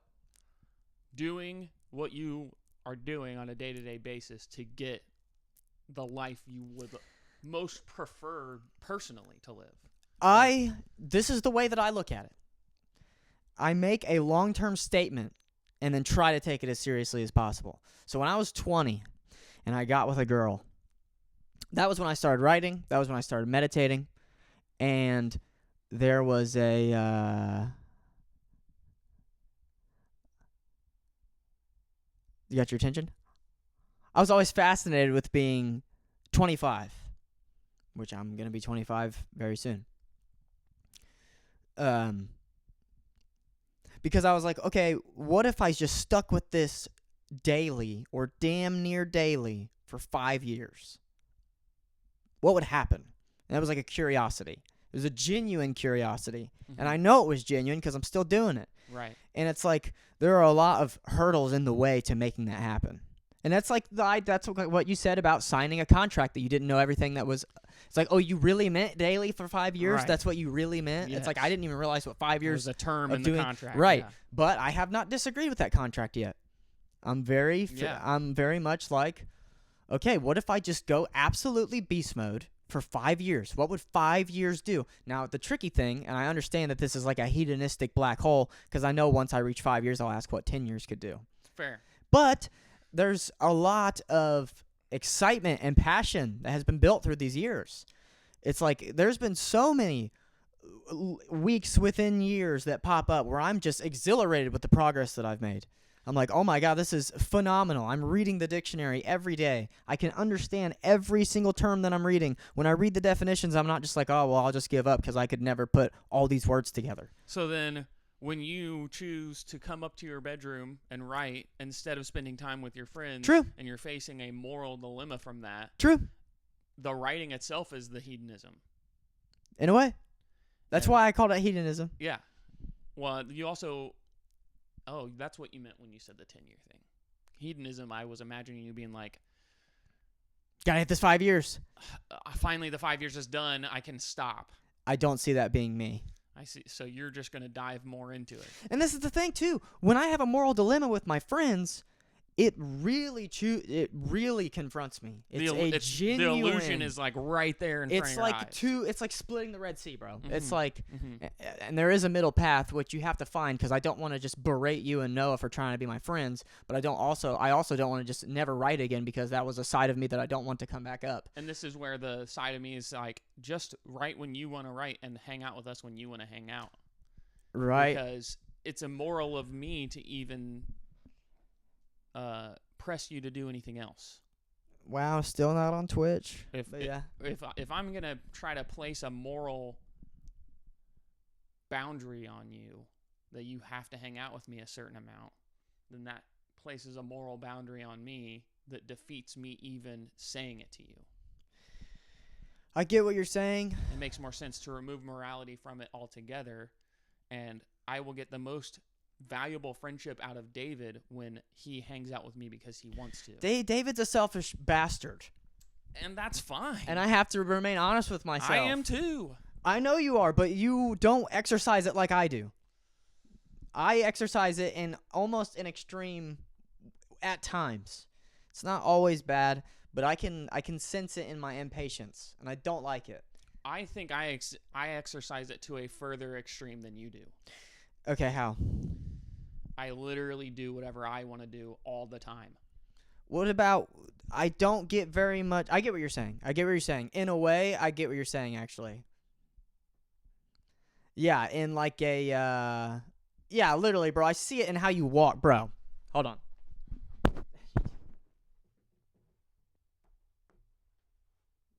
I'm doing? Pacing. That is how you pace whenever you are, I don't even know what it is. Usually you're hungry. Oh, whenever I'm like... Because you're like in aimless. I wouldn't even say aimless. It's like you're like trying. Well, I guess it is kind of aimless. You're like A, B, C, or D. I'm I'm brainstorming. Yeah. I'm very in my own mind, and I'm just pacing around. I find it fascinating. It's circulating blood to my brain. That is an interesting point. There's There's a muscle right here, and you can flex. It's it leisure, and I don't mean that in a bad way. I mean it literally. Yeah, I think. absolutely. It's very leisurely. I'm gonna define leisurely to make sure it's exactly what I mean. It's like every action of my life, I want it to be in leisure. I would agree. Even when I'm doing something hard. I would totally agree. And I genuinely believe I can do that. That's fair enough. I guess that's not. Let me define leisure before I continue. Leisure. Freedom provided by the cessation of activities. Time free from work or duties. Ease. Let's look up ease. Maybe ease is better. And I said the state of being comfortable. Yeah. Ease. It's very close to these things. So leisurely is still true in the fact that it defines ease. I'm willing to get uncomfortable. That's not the point. The point is I'm getting uncomfortable of my own volition and not out of obligation. Yeah. No, I get that. Do you want to go to the second question? Sure. Okay, because I feel like I'm never going to stop talking about this shit. I think we've already started. Oh, fair. How do you apply ethics to your life? All right. What is a pillar? This is a word that I love. Yeah, it's like a specific foundational idea or belief. So if you had to pick like 1 to 3 pillars of your ethics, if you could. My first one would be the pursuit of health. And when I say pillars, I mean very independently. I don't mean exercising it tyrannically on others. I mean literally, what do I live by? Would that mean then that anti-tyranny, whatever that would be, is a pillar? In a way. You specifically are like, I'm doing this, and no, not to others. I'm saying to me, specifically, this is a pillar. I don't like to extend myself onto others, but I also understand objective claims hold a lot of power. However, there's a lot of ego in it as well. Of course, those would be holding hands. So it's a dilemma, right? It's like I want to be able to make black and white statements to show where I'm standing on something, but I don't want to make people feel like they are worthless. Mm-hmm. That's never my goal. I'm not trying to make someone feel worthless. Your goal worthless. really is to give someone a sense of worth. You want them to understand how much more they are worth than what you are perceiving them to believe. That comes off incredibly judgmental. You say all the time, you are more capable than you think you are. And the biggest assumption there is how much they think they are capable. And it's clear that your assumption is that the average person is not very self-confident, doesn't have a lot of self-worth, and that they believe they are not very capable. I do believe that, but it's who knows how true or not true it is. Right. But either way, that is your assumption. That's the thing, though. That's the thing. I'm still speaking as if it is true. That's where I'm in tricky territory. And I try to take it more that that if it's someone that you're not. If it's someone who's not truly described by what you're saying, then that's not really who you're talking to. Because Fair. I think you're rational and reasonable enough to understand that there are people in this world who are perfectly aware of how capable they are. Oh, yes. And that's just not who you're talking to. Right. But also there's now you're right. Anti-tyranny is something very important to me. I try to hold myself to a standard that is unattainable and intimidating. I love holding the standard on myself. I understand the skepticism, but for me, I like it, at least right now in my life. Maybe one day I won't, but right now I do. Well, and as wrong as it would be for you to subject others to your standard is how wrong it is for them to look at your standard and say you shouldn't do it. But here's the thing. I'm very thought out, at least in my assumptions and affirmations. Mm-hmm. So when people ask me a question, I'm not trying to dilly-dally. I'm like, this is how I live my life. They're like, damn, you said that with confidence, bro. You cannot just say that illusion is better than truth. Even for yourself, you cannot state that because you might be, what'd you say, declaration? You're declaring something. Yeah. And people immediately in their responses, I don't know if you agree with this, but this is something that I've noticed, especially when I declare things like that. And then when I'm asked, it makes the least amount of sense. Like, bro, you asked me how I live my life. I answered it with gall because I mean it. That's how I'm living every day right now. And then people are offended by my answer. Like, but they're more offended by the tone. There is some times where literally the words you speak. Is this David or just people? David. Okay. There are times when David chooses a specific structure and specific words in his sentence that if we define all those words and the meaning of that sentence as it objectively is, you are saying that they need to act the way you're saying. It's very difficult to escape that.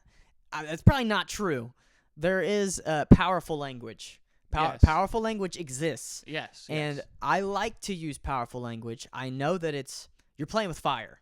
I'm playing with fire when I'm playing with that language. Fair. But it's like you're also willing to state something as though it's true for everyone. Yep. And then also say that you're not trying to apply your life to anyone else. Now that's the thing. Is like, is it how I'm saying it, or is it the word choice? It's the word choice. Can you give me an example? You should be healthy. I believe it. You believe everyone else should. Yes. So then you are not. If you're saying that, I said it. I'm not trying to do it majority. I agree on the health Fair. one. We just established that. Yeah. I literally just decided. But like 4 days ago. No, that's not true. Like 3 weeks ago. So health is a pillar for you. Health is a pillar. And anti-tyranny is a pillar. Yeah. Then no one else should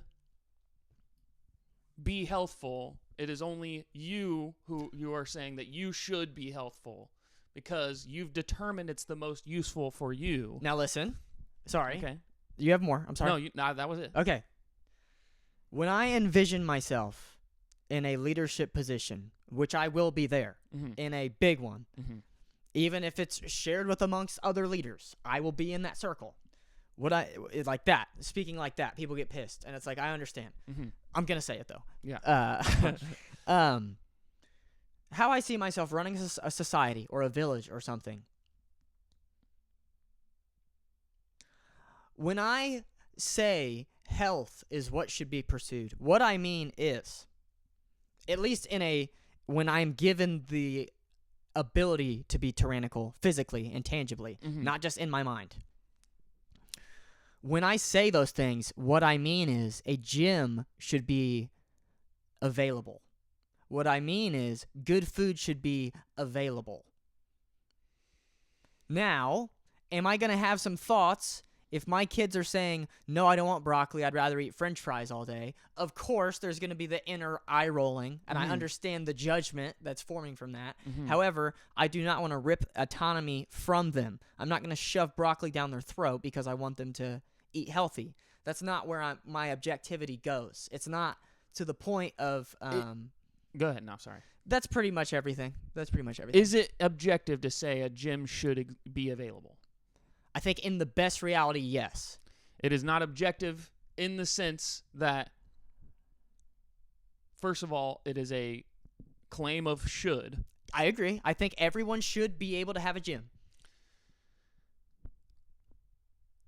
What does it mean to say that? Okay, we declare, we write it into law. So what is the real world effect of that law? Higher quality of life can be measured, and we should pursue higher quality of life. But okay, we write a law that says, oh, okay. All human beings will have a gym available. What is the real world result of that? I don't know. It means that... I hope more good than bad. It means that we would have to define what the minimum requirement is for us to satisfy that need. I agree. And it's not very much. How many people are there? How many True. gyms do they need to be? How far apart can the gyms be from each other? Right. If there's a person that lives 1,000 miles from everyone else, do we have to have a gym there with a full staff? That's a good point. Or is it a less widespread statement that is the real truth, which I would say is more along the lines of, if, and this is a if-then statement, which is rationalism, if I want a life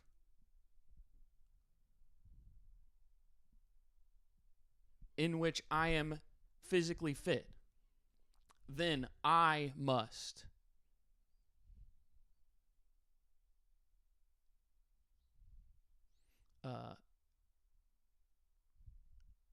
ensure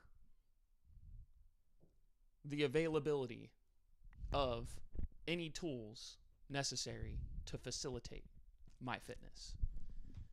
So if I say something like, everyone should exercise in some way if given the capability to do so. So That could be walking. If someone is capable of fitness, Yes. then if they you- must. They should. Is must and should the same? Very, very, very close. Okay, but they're not the same, though. Should requires a little more information. Fair. Should. Used in auxiliary function to express condition. If he should leave his father would die. That's not what I meant. Used in auxiliary function to express obligation, propriety, yes, or expediency. Expediency? Yes, thank you. Expediency. It's very much like must. Fair. It's an obligation. It's In a a way. requirement. It's what I really think you're trying to get across when you say should is more that if they prioritize fitness, they will achieve the highest benefit in life. Sure. Or more. The most useful body. Yeah, and it's more than useful because it's well, it is very useful, as in it's your brain is literally, there's more positive receptors, there's more positive emotion. That's been studied. Exercise regularly, the brain, the heart, the lungs. If they want more Strive. positive emotion, Yes. what if they're fine with negative? This is where it gets, this is where I understand what my belief infers, because I am convinced that it is denial. But where I go from there is I would want to hear it from the horse's mouth. Fair. I would want to hear it from somebody who genuinely believes negative emotion is more preferred than positive, or neither really matter. And whichever one I get is the one that I get, or whichever life path that I choose, the result of emotions is my prerogative and not yours. There's a lot about that I would agree with, but I would just want to hear it. I just want to hear, okay, what kind of person are you then? How do you live your life every day? And I'm not trying to come from a place of, is that what I would do? Is that good enough? What it comes down to is it working for you? What if they're fine, if they're content, Yes. then yes. But that's the thing. Define content. Because the 500-pound man might say he's content. And But- if he says that, But then and he also says things like, it takes me 20 minutes to get out of bed every day. And it's like, I think that's cope. I think it's denial. If they're saying that, Okay. if they're complaining about how long it takes them to get out of bed, they're not content. Okay. But what if they're not? Sure. That's fine. What if they are completely fine with it? I just think it's not real. I think that wobbling to walk, lugging around all that, What if they don't care about walking so much? then I'm convinced they're depressed. What if they're okay with that? I'm convinced they're lying to themselves. What if they're okay with that? Then I'm convinced that they would rather be dead than alive. Maybe that lie is more useful to them. Sure. But I'm convinced also that they would rather be dead. What if they're most passionate about the flavor of food and their purpose in life is to eat as much delicious food as they can possibly eat. And then the illusion that walking is unnecessary for them is most useful to them in achieving their goal of eating the most delicious food possible. I'm also convinced that they would rather be dead than alive. And what is so bad about that? What if that is fine with them? Because I can't resonate with a pillar that prefers death over life. I think that just means it's not for you. That's fine. So, I don't know if this disputed any of this, but like I said before, if my child chose not to go to the gym, I would not be picking them up by their arms and throwing them in the gym. That's not what I would be doing. I'd be like, okay, that's your choice. That's what I'm doing to the fat person. That's your choice. I just don't agree. What don't you agree with? I don't agree with living my life like that. Your life. Right, yes. And you don't. And so I wouldn't fine. and I would not promote that lifestyle. So it's you're thinking more about what other people are doing than yourself. In that moment, in a debate fashion, yes, I'm trying to hear. It's like what I do with you. I hear your philosophy. You explain to me why and how you live your life on a daily basis. So now I get to watch your actions based on those things that you've said, and you're fairly congruent. Sometimes you forget things, but I wouldn't say that's a lack of congruency. I would say that's a lack of Memory. chance. Yeah. Skill. Yeah, it's like that's something that's just going to change as time goes on. But I look at your character and what you do on a daily basis. And one of the first things that I look for in someone is their use of tyranny. That was like looking at the dude outside of Keaton's fight, Mad Dog's fight, where he and I was, in a way, thinking more about how he lived his life than I was whenever I made the statement. Mm-hmm. I was paying attention to how he's living his life. He has gathered us all here, he hasn't gathered us, we were there, but he made us all face him. He has our attention, and now he's talking about, even if it's slyly and with a smile on his face, and I'm paying attention to all this. Mm-hmm. This is all being assessed. Very judgmental. I'm subjecting them. That's what I'm doing. Mm-hmm. I'm like, you're something that I can analyze. Yeah. It's very below. I'm putting someone below in a way. Either way. But you're also there with them. I am there, and I'm going through my own psychoanalysis. Because the mind, in a way, is higher than the physical. Right. But either way, I'm thinking about how he's living his life more than me. Right. Which spurs the reaction that I gave. I think that what you did is you decided this person doesn't have the outcome I'd want for myself, so I don't need... But now I have to defend myself. You could quite simply say that I don't want to listen or believe anything you say because the outcome in your life is not congruent with the outcome I want for my life. And that's enough. Now, if somebody... Well, it is enough, except for when... Now, here's the thing. This is where you and me, I believe, are going to disagree, and I understand the argument because my initial reaction was skeptical, but I'm going to say it anyway. Okay. If we went away and they were like, oh, that dude talked to you? I'd be like, yeah. Like, it would be in my face. My assessment of his character is now in my person. I am carrying it with me. So it's not just... At least for me and for most people, I believe. It's not just simply a stating of... What is it exactly that you said? What would you have said to him, or what I could have said to him? What you could have said to him is, I don't want to get the outcome you have. So I could say that out loud to him. You could. And then just walk away. I don't believe a lot of what you're saying right now. And I don't think anything you might have to say to me would be very useful. Oh, to him? You could say that. Yeah, I could say that. I mean, you don't even have to defend what specifically you want. Yeah. You could simply state that you aren't, or you could say nothing. Right. And you can say it to yourself in your Yeah, mind. I could This just, guy doesn't yes. have anything useful for me to hear. That's not completely true.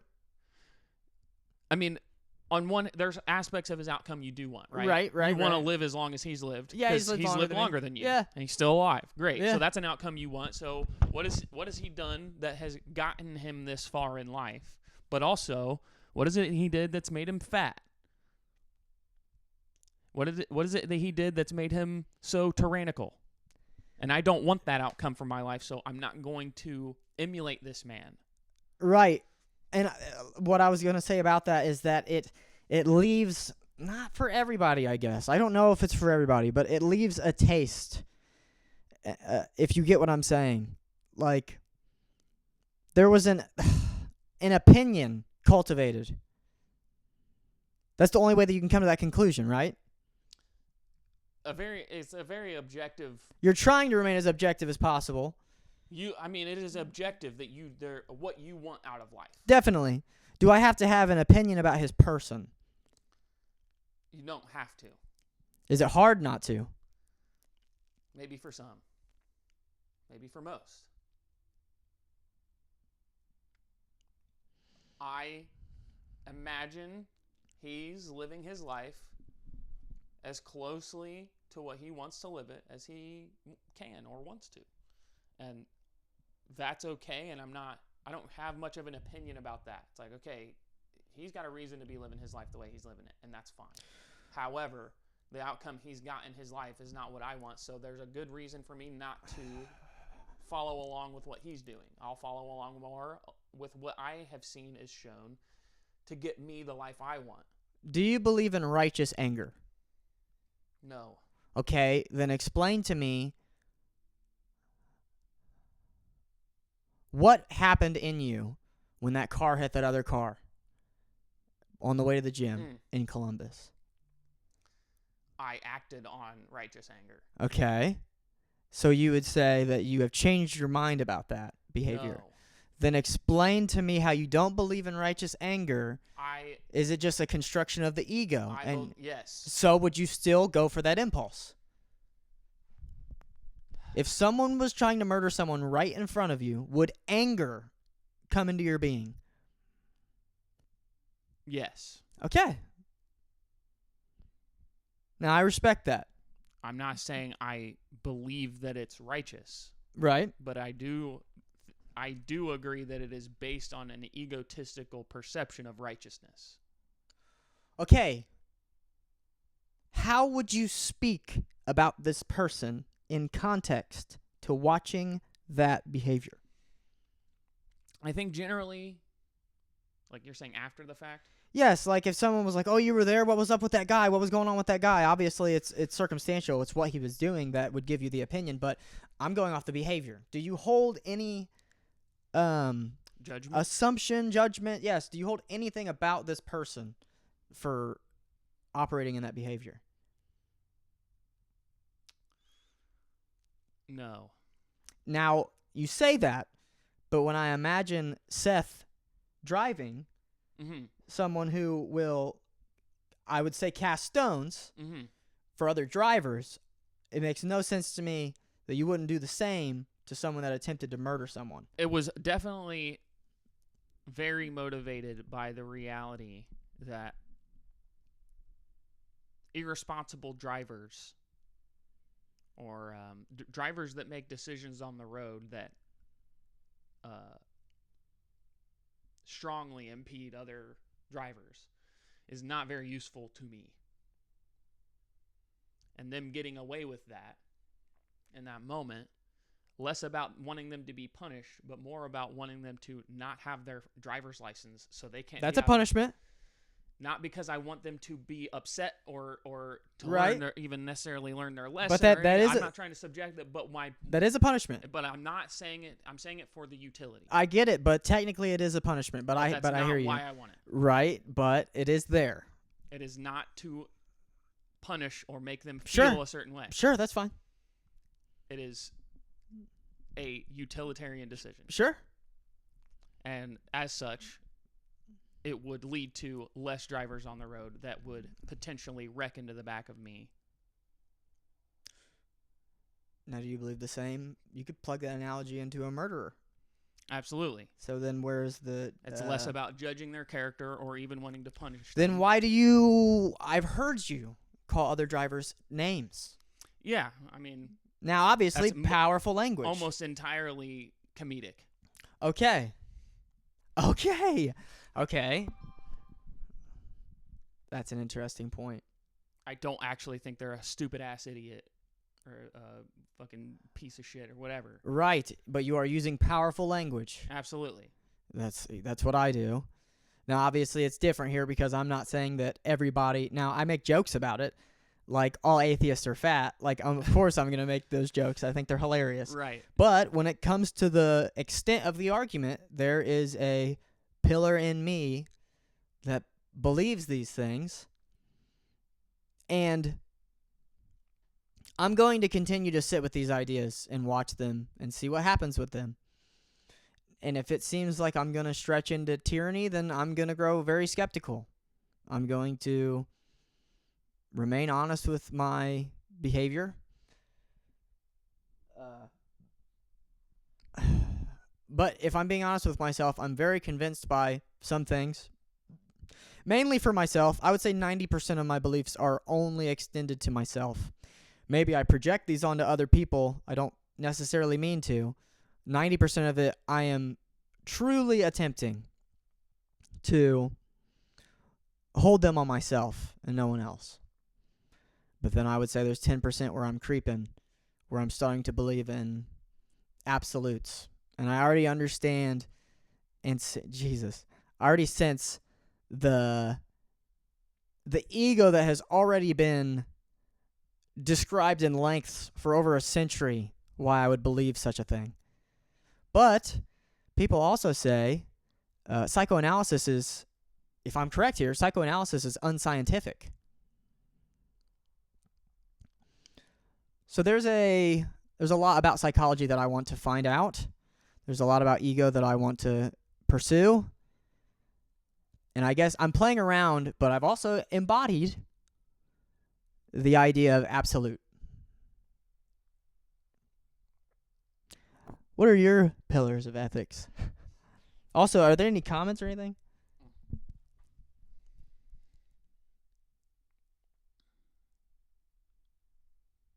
She was talking about the ego. This was probably 20 minutes ago. Oh, fair. No more comments? And Not a more coming into the... yeah, no comments. Wow, lames. My pillars.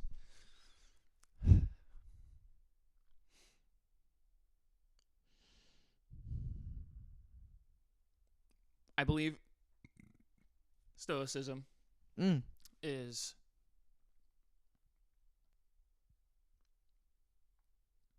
useful. Usefulness. That's pretty good. Usefulness is the most rational. Rationality Yeah, literally. is the most useful.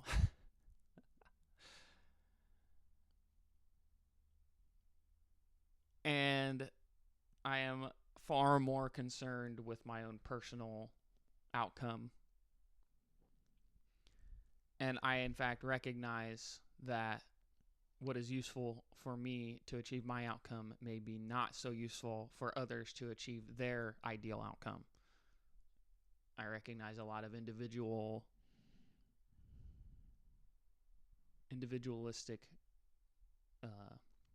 qualities of people, and that they might have a different idea for the life that they would like to live, and that just because I have decided the life that I want to live,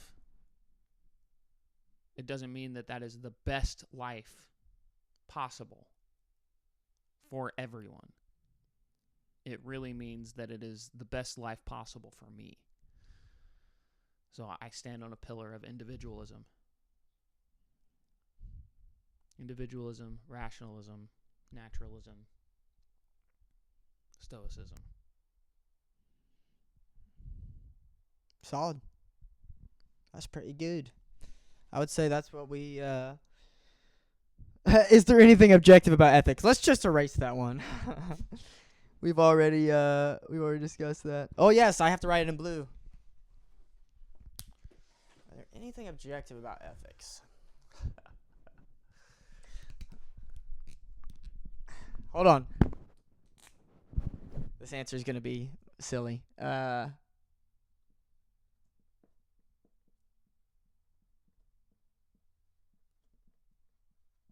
Mm. Um.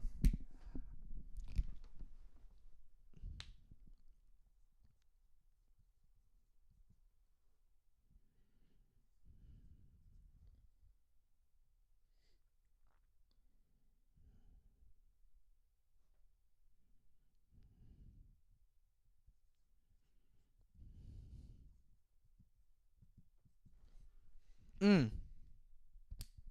Like Oh, the so fact belief is objective. it is objectively here. It is Mm. objectively something people act on. Fair. But are they acting on something objective? I would say this is where I'm agreeing with you. Is that now I would not just write yes, but I would write definitely. It's like without belief, no. Without ego, no. Or belief in it. Yeah.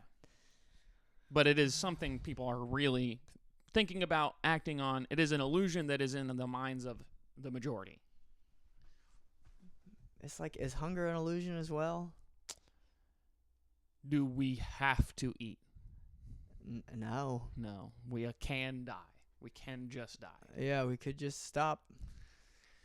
Which is insane. What is insane? Insane is Buying into what isn't real. What's real? I think insane is defying what is useful. Insane is defining what's useful? Defying. Oh, defying what's useful. For example, maybe even knowing something to be useful and acting outside of that. What's absolutely incredible about Matter of Fact and just the evolution of the episodes and what they're doing. It's crazy because you've made this point a few times, but we just talked about this. You're curious about how our long-term effects of our decisions, our priorities, and our philosophies will give us different results. Mm-hmm. Right here with this show, we are showing so many different times a different route has been taken. On ethics, we drew two islands amongst ourselves. Yeah. On archetypes, I don't know if we had a huge debate on the archetypes episode. No, it was about God. We had a discussion about God that gave us two different islands. and that's part of how we even know where we stand on the subject of ethics, because we've already discussed the paradox of God. Yeah, the paradox of free will, the paradox of... Dude, having a conscious mind is a paradox. The thinker without the paradox becomes morality. Professor. Morality is a paradox. The moment we say morality is real is the moment we also say that our existence is immoral. That's interesting. We didn't consent. So what if you never say reality is even real? What if that's the insanity that you take? That morality is not real? No, that the reality is not real. How useful is that? I don't know. If reality is not real... Because that would be an extension of your argument of like autonomy. Like they can just be in La La Land, and if that's how they want to live it, sure. Yeah, I mean, that's not the life I want to live. That is also that's also not the life I want to live. I think it's most useful to behave despite questioning if reality is real, because even I have done that. Yeah, I've done that. I do it all the time. It's like when I question whether reality is real. At the end of my questioning, I come to the conclusion that it's most useful to behave as though it is real. Do you think that you could even accept that it's not real? No. That's where it gets difficult. Even if that's the truth, it's an illusion that is so deeply ingrained that I can't. That it's fooling me. It's literally fooling. I can't see out of it. I mean, at the end of the day, that's like our behavior. In a nutshell, It's like our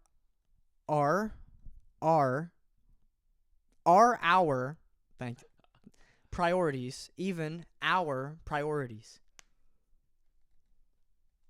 or are they just a string of impulse that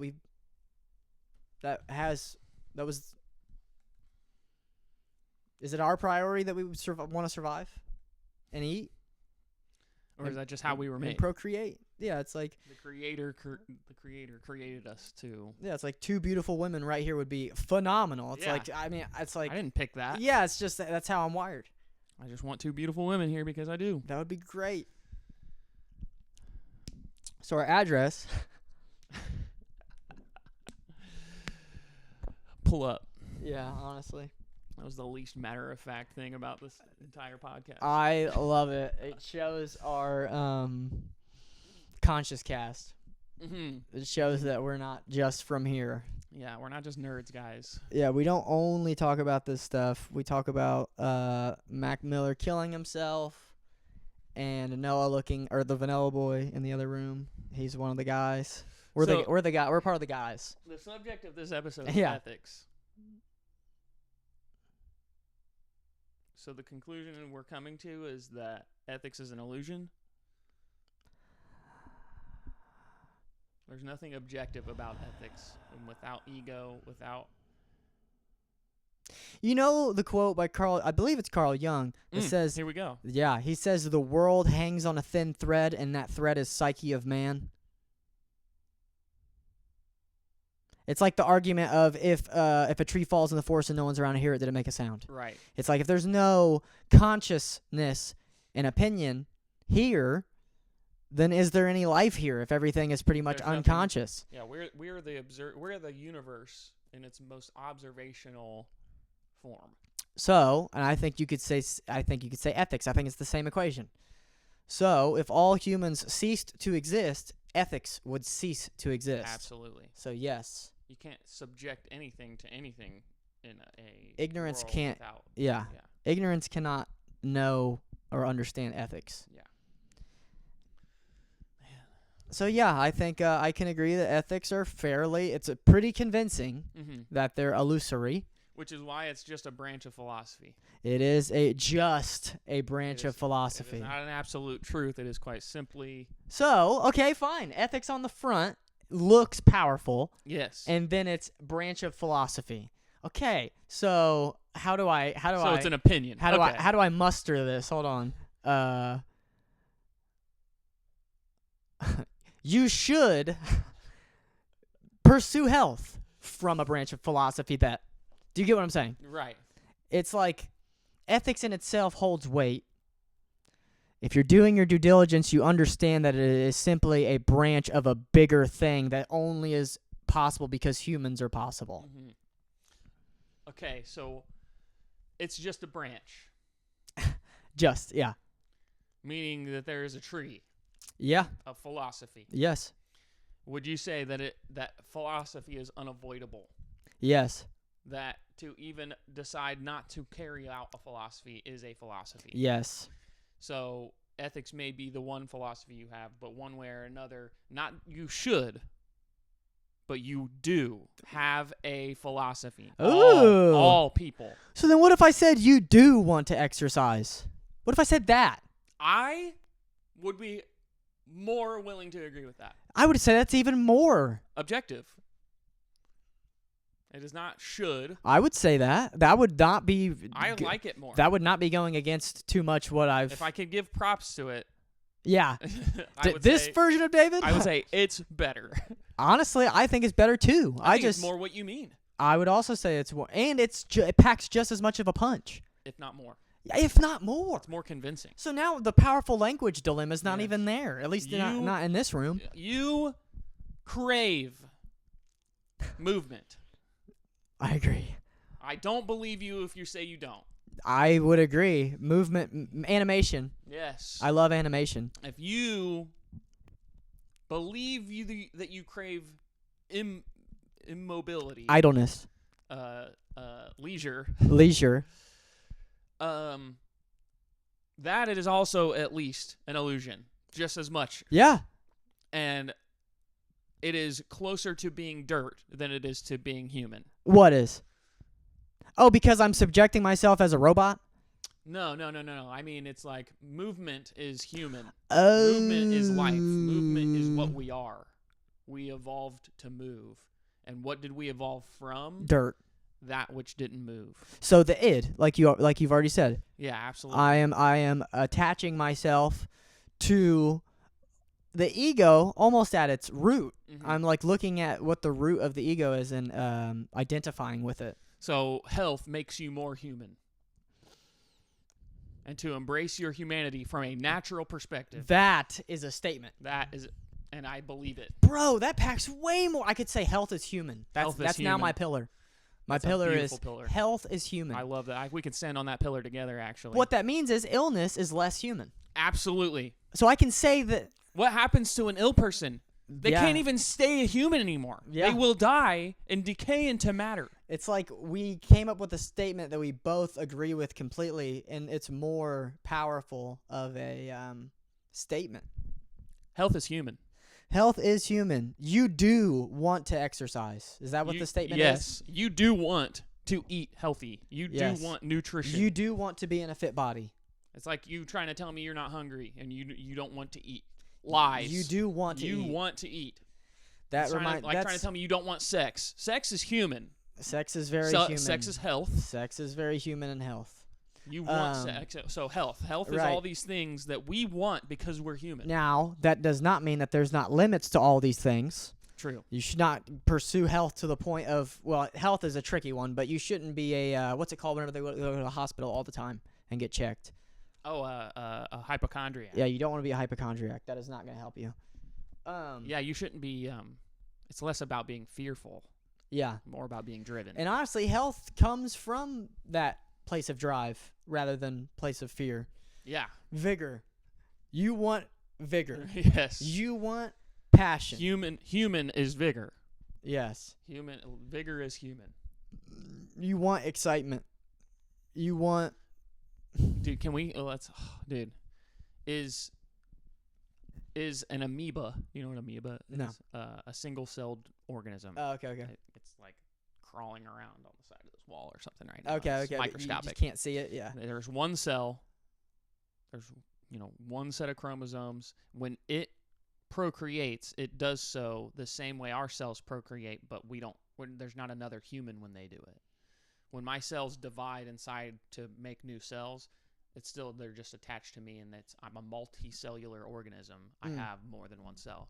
When an amoeba divides its cell into two cells, it's not the same amoeba anymore. Now there's two amoebas. So each one is a single cellular organism. Fair. Separate from each other. And then this new one can go off and do whatever it wants. The first one can die, and the second one will stay alive. And the second one can go procreate or eat or die. And the first does not have any bearing on the first one. So they're two completely separate organisms. Is an amoeba more human than dirt?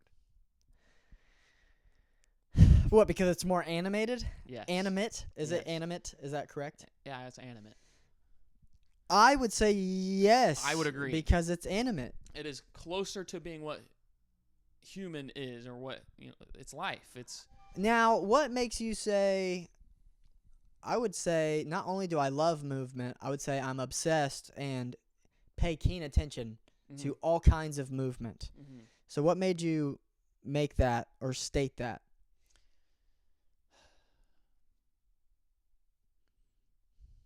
I'd say it's very accurate. Life defies the laws of physics. It doesn't really. Yeah. But it does. It's a paradox. Because Earth is not moving on its own. Earth is moving. There's movement to Earth. It's going around the sun. And it can't even stop itself. It's just moving. So it's not alive. It's not the same. Oh, true. Yes, that's a good point. There is agency in life. And by that I mean we make the decisions about how we move. And when I move my hand forward, the law of physics at play that would normally keep my hand moving for eternity, like when you move a planet, the planet just keeps going until it hits something. It's just going to keep going. Earth is not stopping anytime soon until it runs into another planet or something. It's just going to keep moving because the laws of physics are an object in motion will stay in motion until it is acted upon. So now I can act upon my object, which is in a way in motion. It's being carried along by Earth, but either way, it seems very still right now, but I can move it and stop it and move it and I'm deciding all of the movement that's happening. I'm animated and I make decisions, which makes me different from dirt. So I'd say there's an intrinsic movement to life. Life is life because it can move. That's fair. Yeah, I mean, I would say something that is still seems on the surface, it's less convincing that it's alive. Mm-hmm. I would guess that most people would not have guessed plants were alive. Right. Before. Except they move things.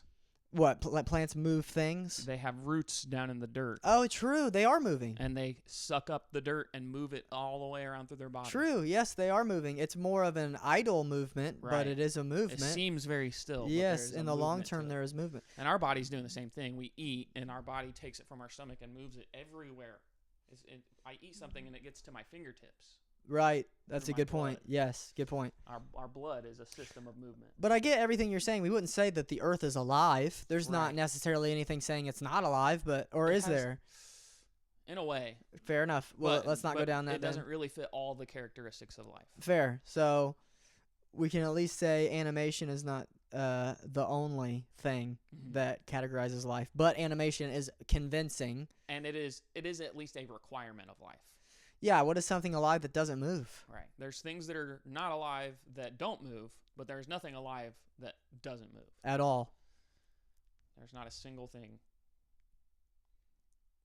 And in that way, life is it's the culmination of matter and energy. Would this be an example of something that's not moving? Right. But a plant would be an example of something that's not moving right now.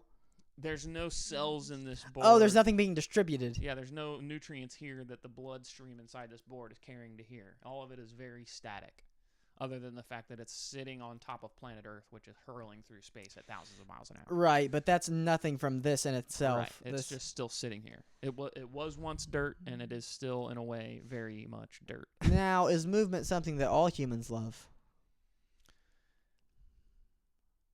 The humans that love it less are less human. Is that where vigor comes in? Yes. Sorry, Viga. Yes. Vigor. Mm-hmm. Look it up. It's a great word. Think vigorous. Think invigorated.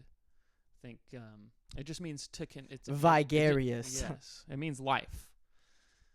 Vig. Yeah. Vigo. Oh, interesting. It means life. And when you think of something that's invigorating, it's highly energetic. It's in motion. It has the potential for energetic change. Fire is energy. Fire is a release. But it's not alive. But we do the same chemical reaction. When you burn a log in a fireplace, Yeah. the chemical reaction is oxidization of carbon. Our body is doing that inside of itself all the time. There's literally a fire happening inside of every cell in your body. That's kind of cool to think about. It is insane to think about. It's this Getting me it's amped the up. same chemical reaction. It's oxygen attaching to carbon. Mm-hmm. And we call that fire anytime it's outside our body. It's oxidization. That's the only time fire can happen. Fire doesn't happen any other way. Fire happens when oxygen attaches to something. Anytime you see fire. How does friction do that? The energy that is being applied to continue the motion despite the opposing force. Because an object in motion stays in motion until it's acted upon by an opposing force. The opposing force is friction. Friction is making two objects stop when they're rubbing together. But if you continue to input more energy, which would be the opposite of the opposing force, it's the force that is driving it to continue moving. Now there's heat produced because the energy's got to go somewhere, and the heat can apply enough energy to an oxygen molecule to make it bond with another molecule, and in that way it will set it alight and create an oxygenation reaction, and fire will, and then also an oxygenation reaction can produce enough heat to cause another reaction. So fire can cause more fire. Fair.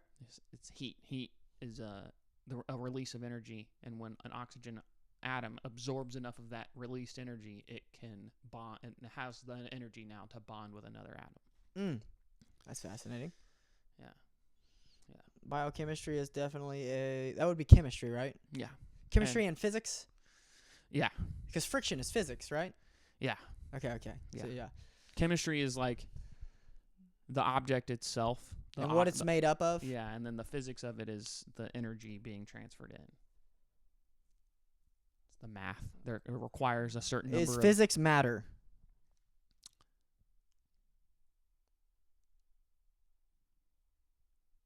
It concerns matter. Okay. It is the. So does chemistry. Yes. Because it's what things are made up they're of. Like holding hands. So is physics the masculine Yeah, I mean outline? Yeah. So, hold on. It's like chemistry is what it is and physics is what it does.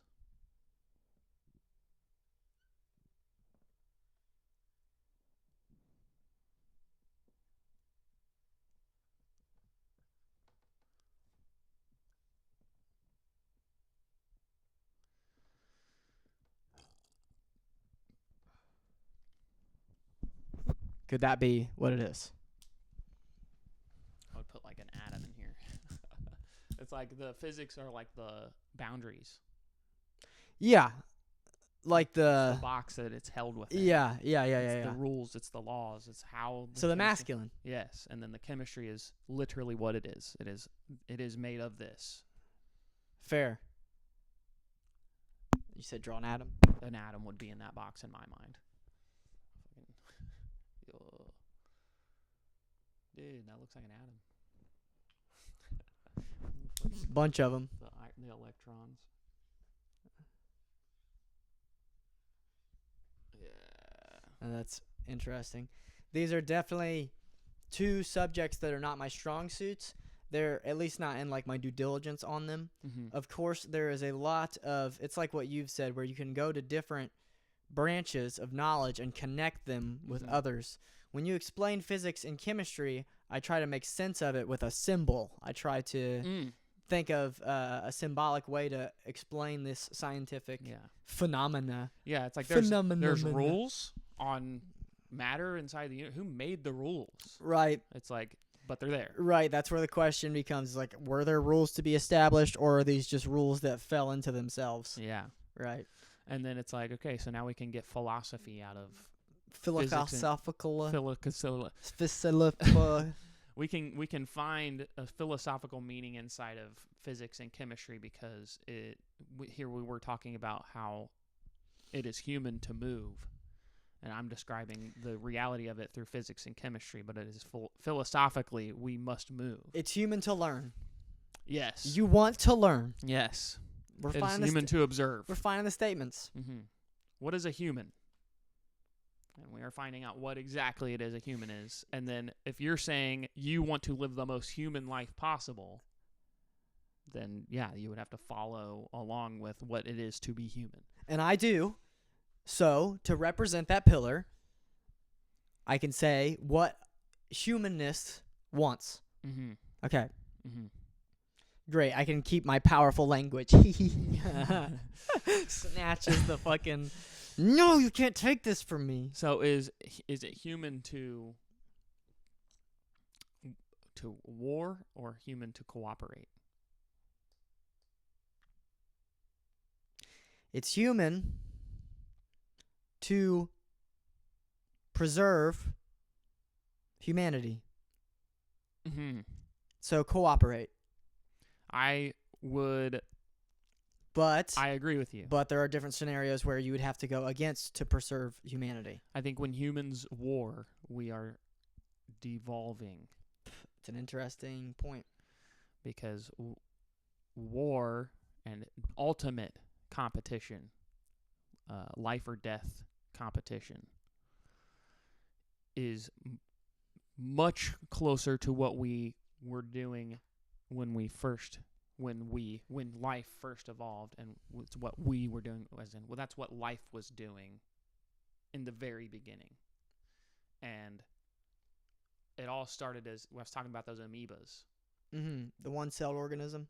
The cells didn't work together. It would divide, and then their two lives are separate, and so now they're competing for food, for light, for safety.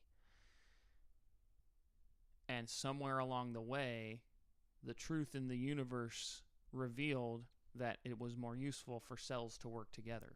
And now we have multicellular organisms where all of the cells, if the heart cells fail, all the other cells are going to die too. One cell cannot just fail. They are all relying on each other. They are all cooperating.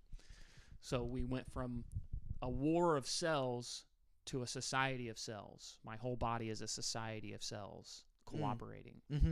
And then human beings themselves, these multicellular organisms, after millions of years of evolving, emulated their inside, emulated their cells by coming together and creating societies that, instead of warring, cooperated.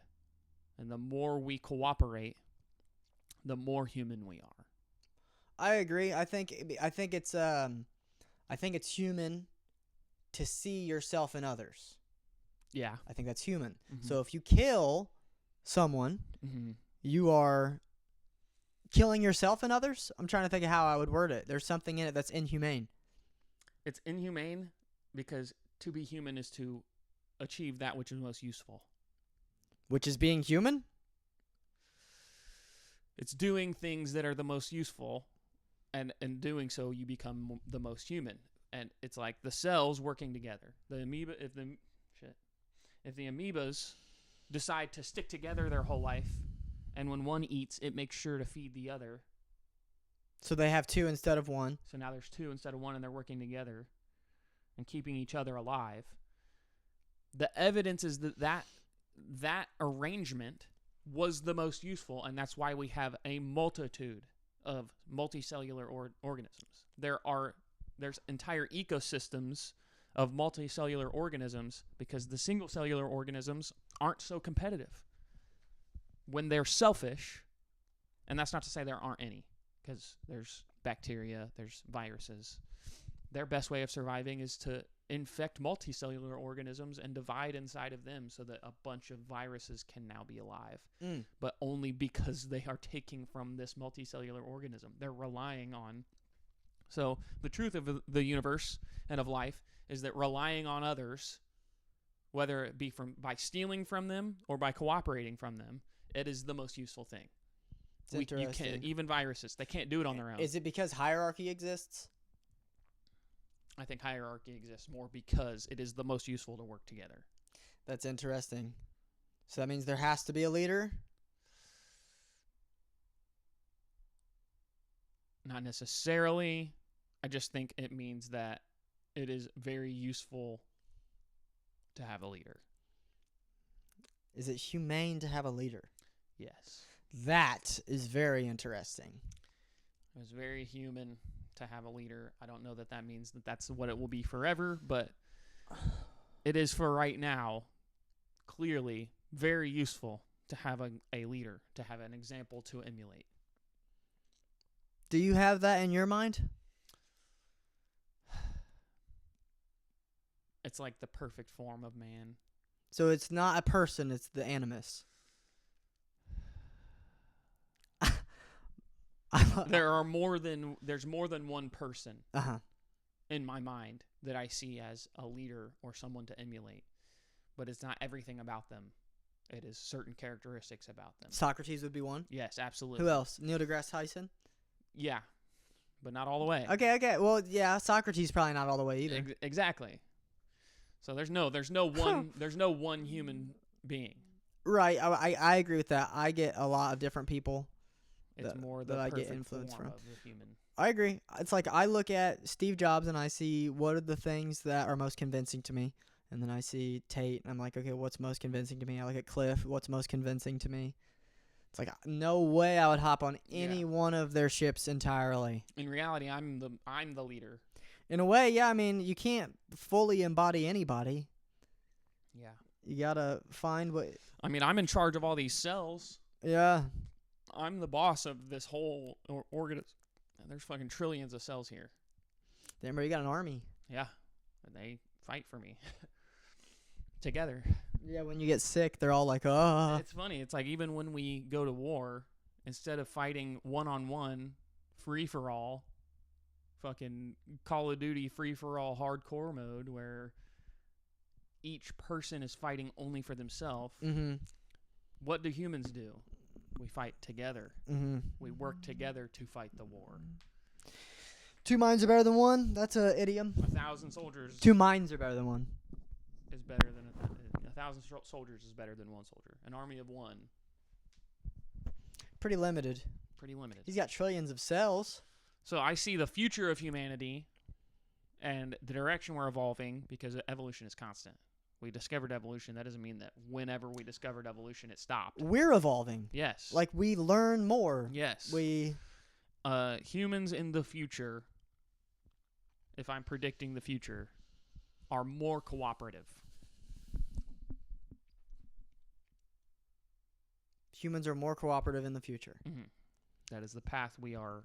That is we if we're looking at trajectory, we can pinpoint where we were, we can pinpoint where we are, and then we can draw a line past where we are to the future. Mm. And the point in the future is clearly more cooperation because where we were was less, where we are now is more. So if we keep that arrow going, it will Right. just get further.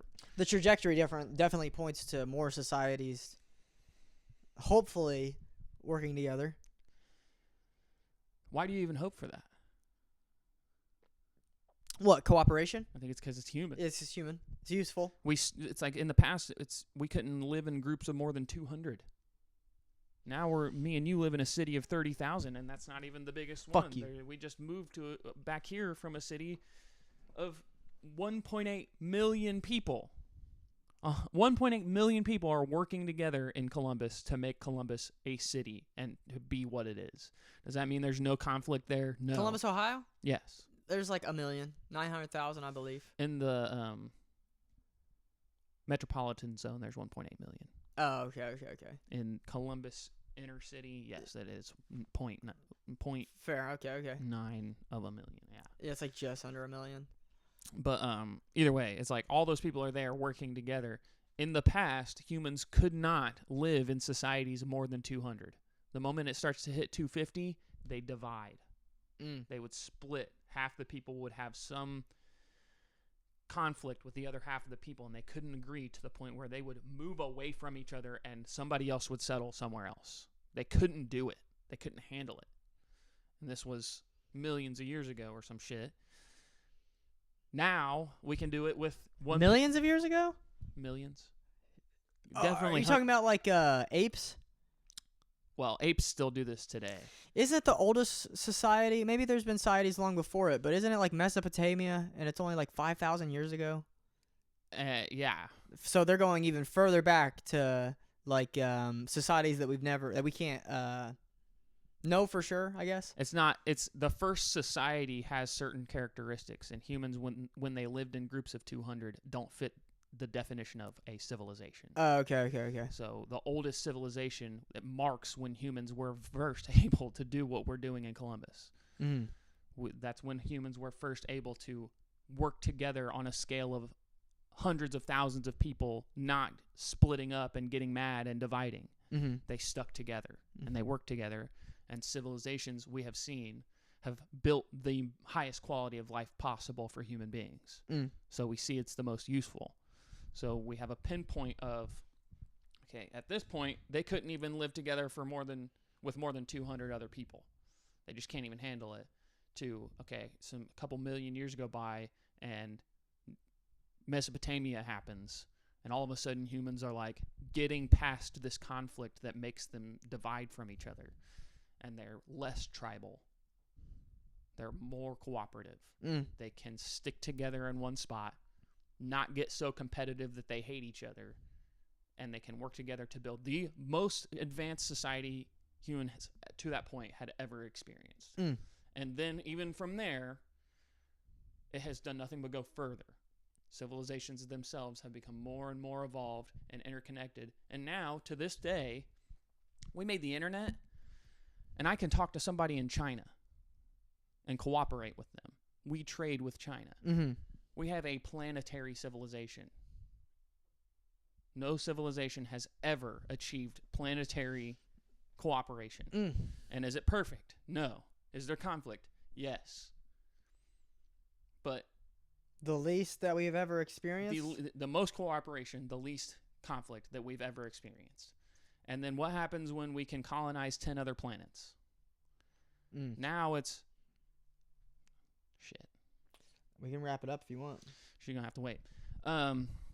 Now, if we colonized Mars, for example, now there's going to be, what, countries on Mars? Who knows?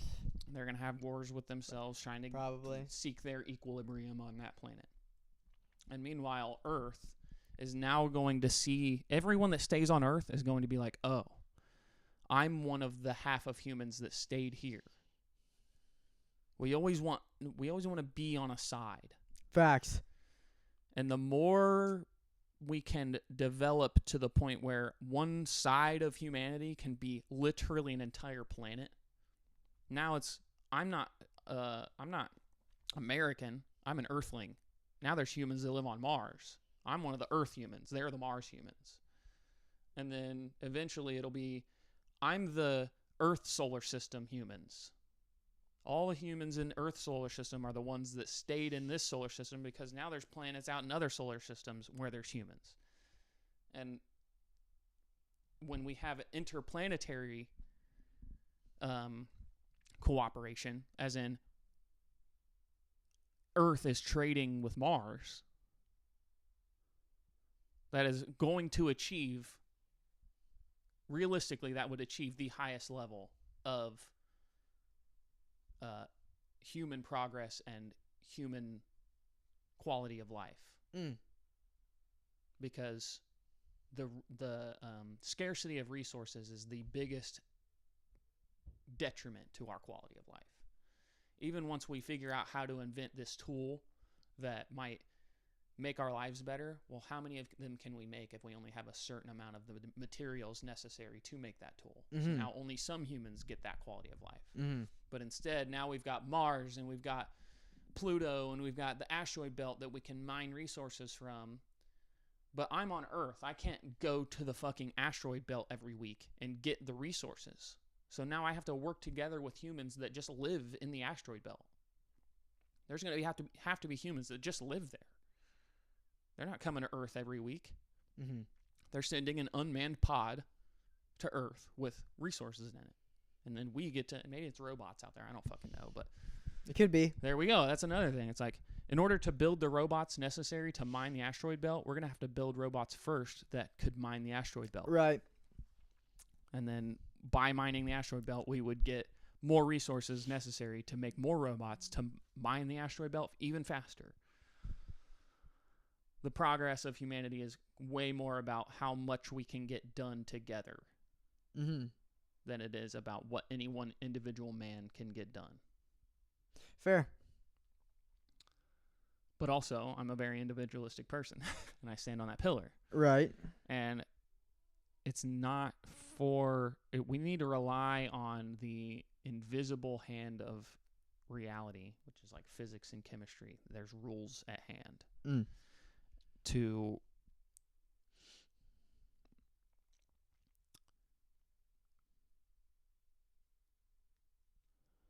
we have to trust that the invisible workings of the universe will lead men to make the decisions that are most useful, because that is the nature of man.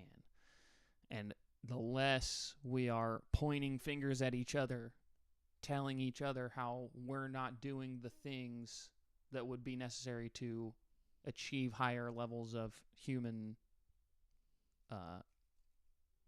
state, quality of life, existence, cooperation, is creating more conflict. If we're wanting more cooperation, using conflict to achieve it is almost antithetical. What is it? It's a oxymoron. Yeah, it's self-defeating. We have to have a lot of trust in each other. The reason we can live in groups of more than 200 is because we let down our walls we created more vulnerability within ourselves to trust other human beings. Mm-hmm. And it's hard for us to get past that. People will put locks on their doors when they live in inner cities because they're surrounded by so many humans that the chances one of those people, all it takes is one person to not actually be trustworthy, to make that trust that they gave invalid. Now I trusted this city to not harbor any fucking psychos, but actually now I got robbed by a psycho, so how can I actually trust this city?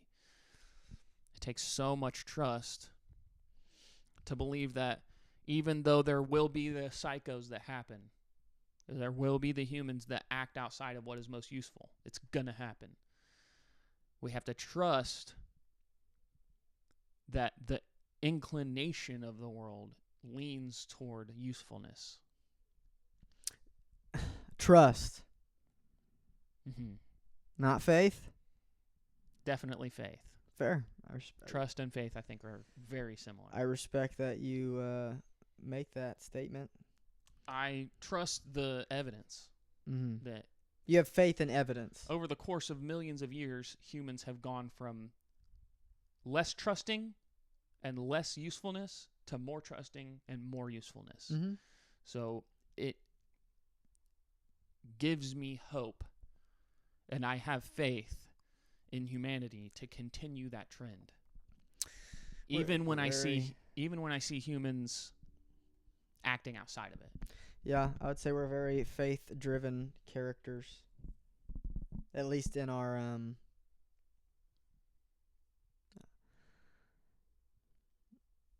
utopian opinions? Yeah, idealistic. Yeah. Yeah. When it comes to our idealism, we're fairly optimistic and faith-driven.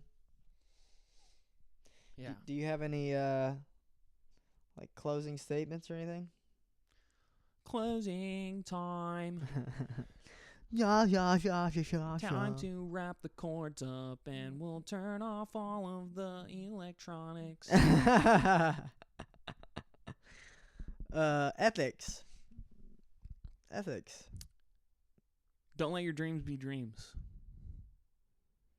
You want to be human. You want to be healthy. You want to exercise. Don't fucking listen to him. You want passion. Don't do it because he fucking said so. Excitement. You know you want it. Find it in yourself. That's what you want. Whatever it is you really want. You want these things. And let go of the belief that you can't. Limiting beliefs hinder you. So believe that even though it seems like maybe you can't, believe that somehow you actually can. Maybe illusion is better than... Maybe illusion is what it takes. And the funny thing is, if illusion is what it takes to achieve the right outcome, then it's not even an illusion. Now that is profound. Because if you believe you can become the very best writer in the world to a delusional point, but then you become the best writer in the world, then you were never delusional. Isn't that crazy? It is crazy. It's fucking nuts, because when you're in that headspace, I'm not going to go on too long of a tangent about this. When you're in that headspace, it's very easy for doubts to creep in, because there's a large side of you that's like, maybe this is just ridiculous. But either way, it's still worth it. Yeah, I mean, if that's the outcome you get. If believing you could become the best writer in the world at least helps you achieve being the best writer you could ever be. Fair. Then it was worth it. And is that what you want to do? Do you want to be a great writer? Or do you want to be a great composer? Do you want to be a great... Whatever it is. Yeah, whatever it is. A fucking chemist or some shit. Yeah, if you want to be a chemist, it's like, I don't... you should be barely... I don't know what the right word is here. Competitive. Competitive is great. I agree, but I understand where people are coming from when they're like, if all you're doing is looking at number one, wondering how you're going to get there, you might lose your way. Some people find it more useful to compete with themselves. Yeah. That's fine.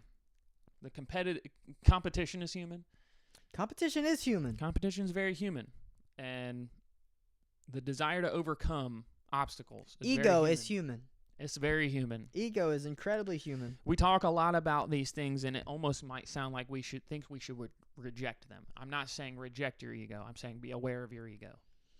Yeah, don't even be necessarily disgusted with yourself Yeah. about having an ego. Ego is useful. We have it because it helped us. So it is useful to have an ego. Right. Ego can be dangerous territory, but I wanted to be, when I was in school, when I was a kid, it's like I wanted to be like the fucking smartest. fair. And becoming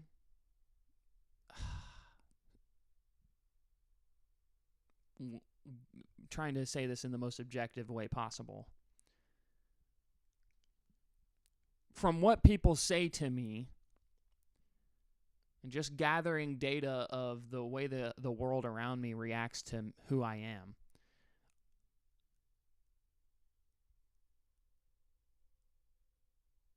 I detect that I am very intelligent. Mm-hmm. I detect that most people see me as the smartest person they might have ever met. Fair. And in becoming the smartest person that so many people have ever met, I also figured out that I have an ego. Right. And so it's like, it's a curse. Intelligence can be a curse. I've heard that a lot of times. So it's like, was it just because I attached a curse to myself, does it mean that it wasn't worth it to try to become the smartest? It's like, now I can't even see. Now I can't even believe in some illusions. Mm-hmm. I see past them so well Mm-hmm. that I can't even. I'm like, what do you mean? It's like, that's just an illusion. It's fake. And my behavior goes outside of those illusions. But what if those illusions would have been more helpful to me? But those illusions were what led me to try to be the best to begin with. The illusions led to me seeing through themselves. That's interesting. The illusion that I could be the fucking smartest person in the world, and everyone would know Seth McAdams as the fucking genius that figured out these crazy things.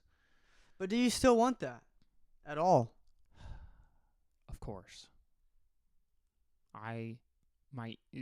But I see through the illusion. My ego wants it. So does it make you not take it as seriously when you realize that? Just because everyone would say that I'm the smartest person in the world for generations to come does not mean I actually was. True. Stoicism tells me that it's flattery. Mm. And also, I think that it could lead to a vast amount of unhappiness. Unhappiness? To expect such a thing from myself so strongly that were it to not ever come true, it would destroy me. Does it have to?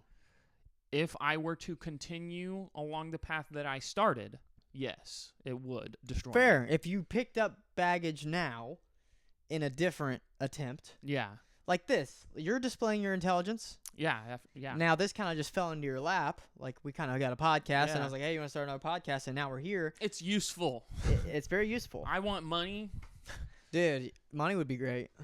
And the power that I would get from at least convincing a lot of people that I'm really smart Same could get me some money. and funny. If you're funny, Yeah. if you're spontaneous, Yeah. if you're entertaining and captivating people, If you're honest, honest is if you're huge. controversial, Controversial is huge, yeah, you're gonna gain attention, and acclaim. we're definitely tapping into that territory. Mm-hmm. I don't exercise it. Sometimes I exercise it on matter of fact, like saying all atheists are fat. Now that's kind of tongue in cheek, but I absolutely love saying that. I think it's hilarious. But I'm way more guilty of that side of my mind opening on the conscious cast. Yeah, you're willing to let your ego take the wheel In some situations, yes. and it's like I recognize the ego for what it is, and I know that it's useful to behave in that way. But it's skeptical. But I'm sitting there aware that what you're saying and what I'm saying is just ego. What, like in this or in the Conscious Cast? Okay. And okay. it's like Our hard other It's hard podcast. for me to reconcile that because I'm like, God, this is just ego, but it's useful. This is going to get me what I want. Yes. This is the dilemma. This is such a dilemma. Keaton and Noah help bring it out of me a lot. They bring it out of me a lot.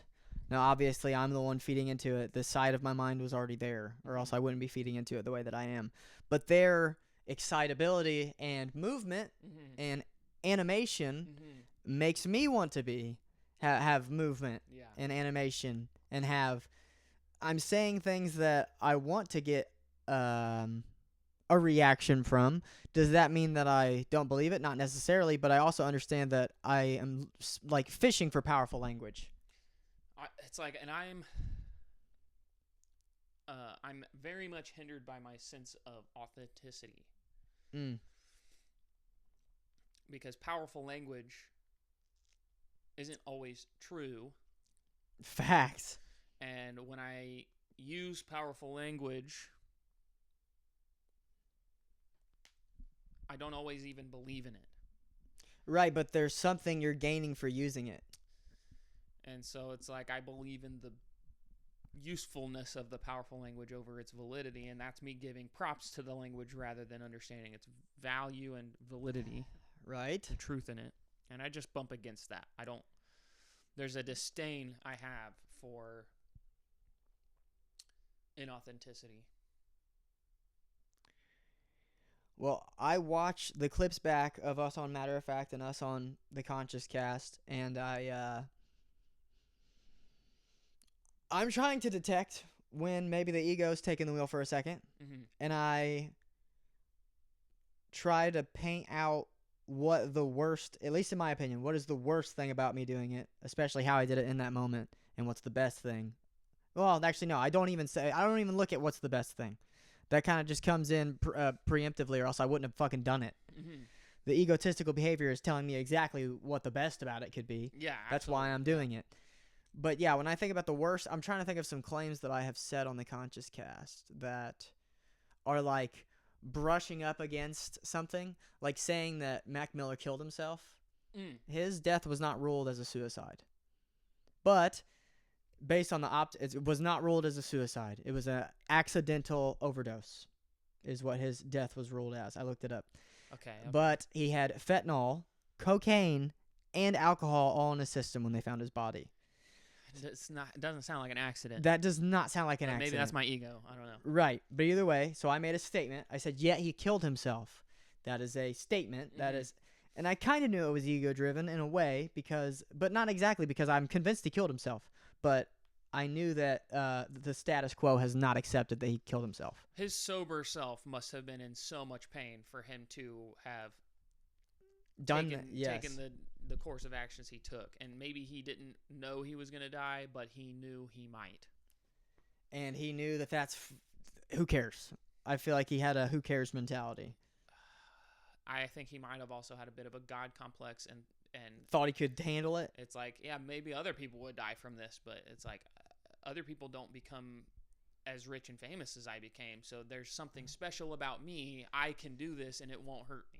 Yeah, I don't know much about Mac Miller. He could have been coming from that point of view. I don't know. But that's just one statement as an example. I've made other statements on. I mean, I'm even guilty of that mentality. Of course. To some degree. I'm of course. My body is strong.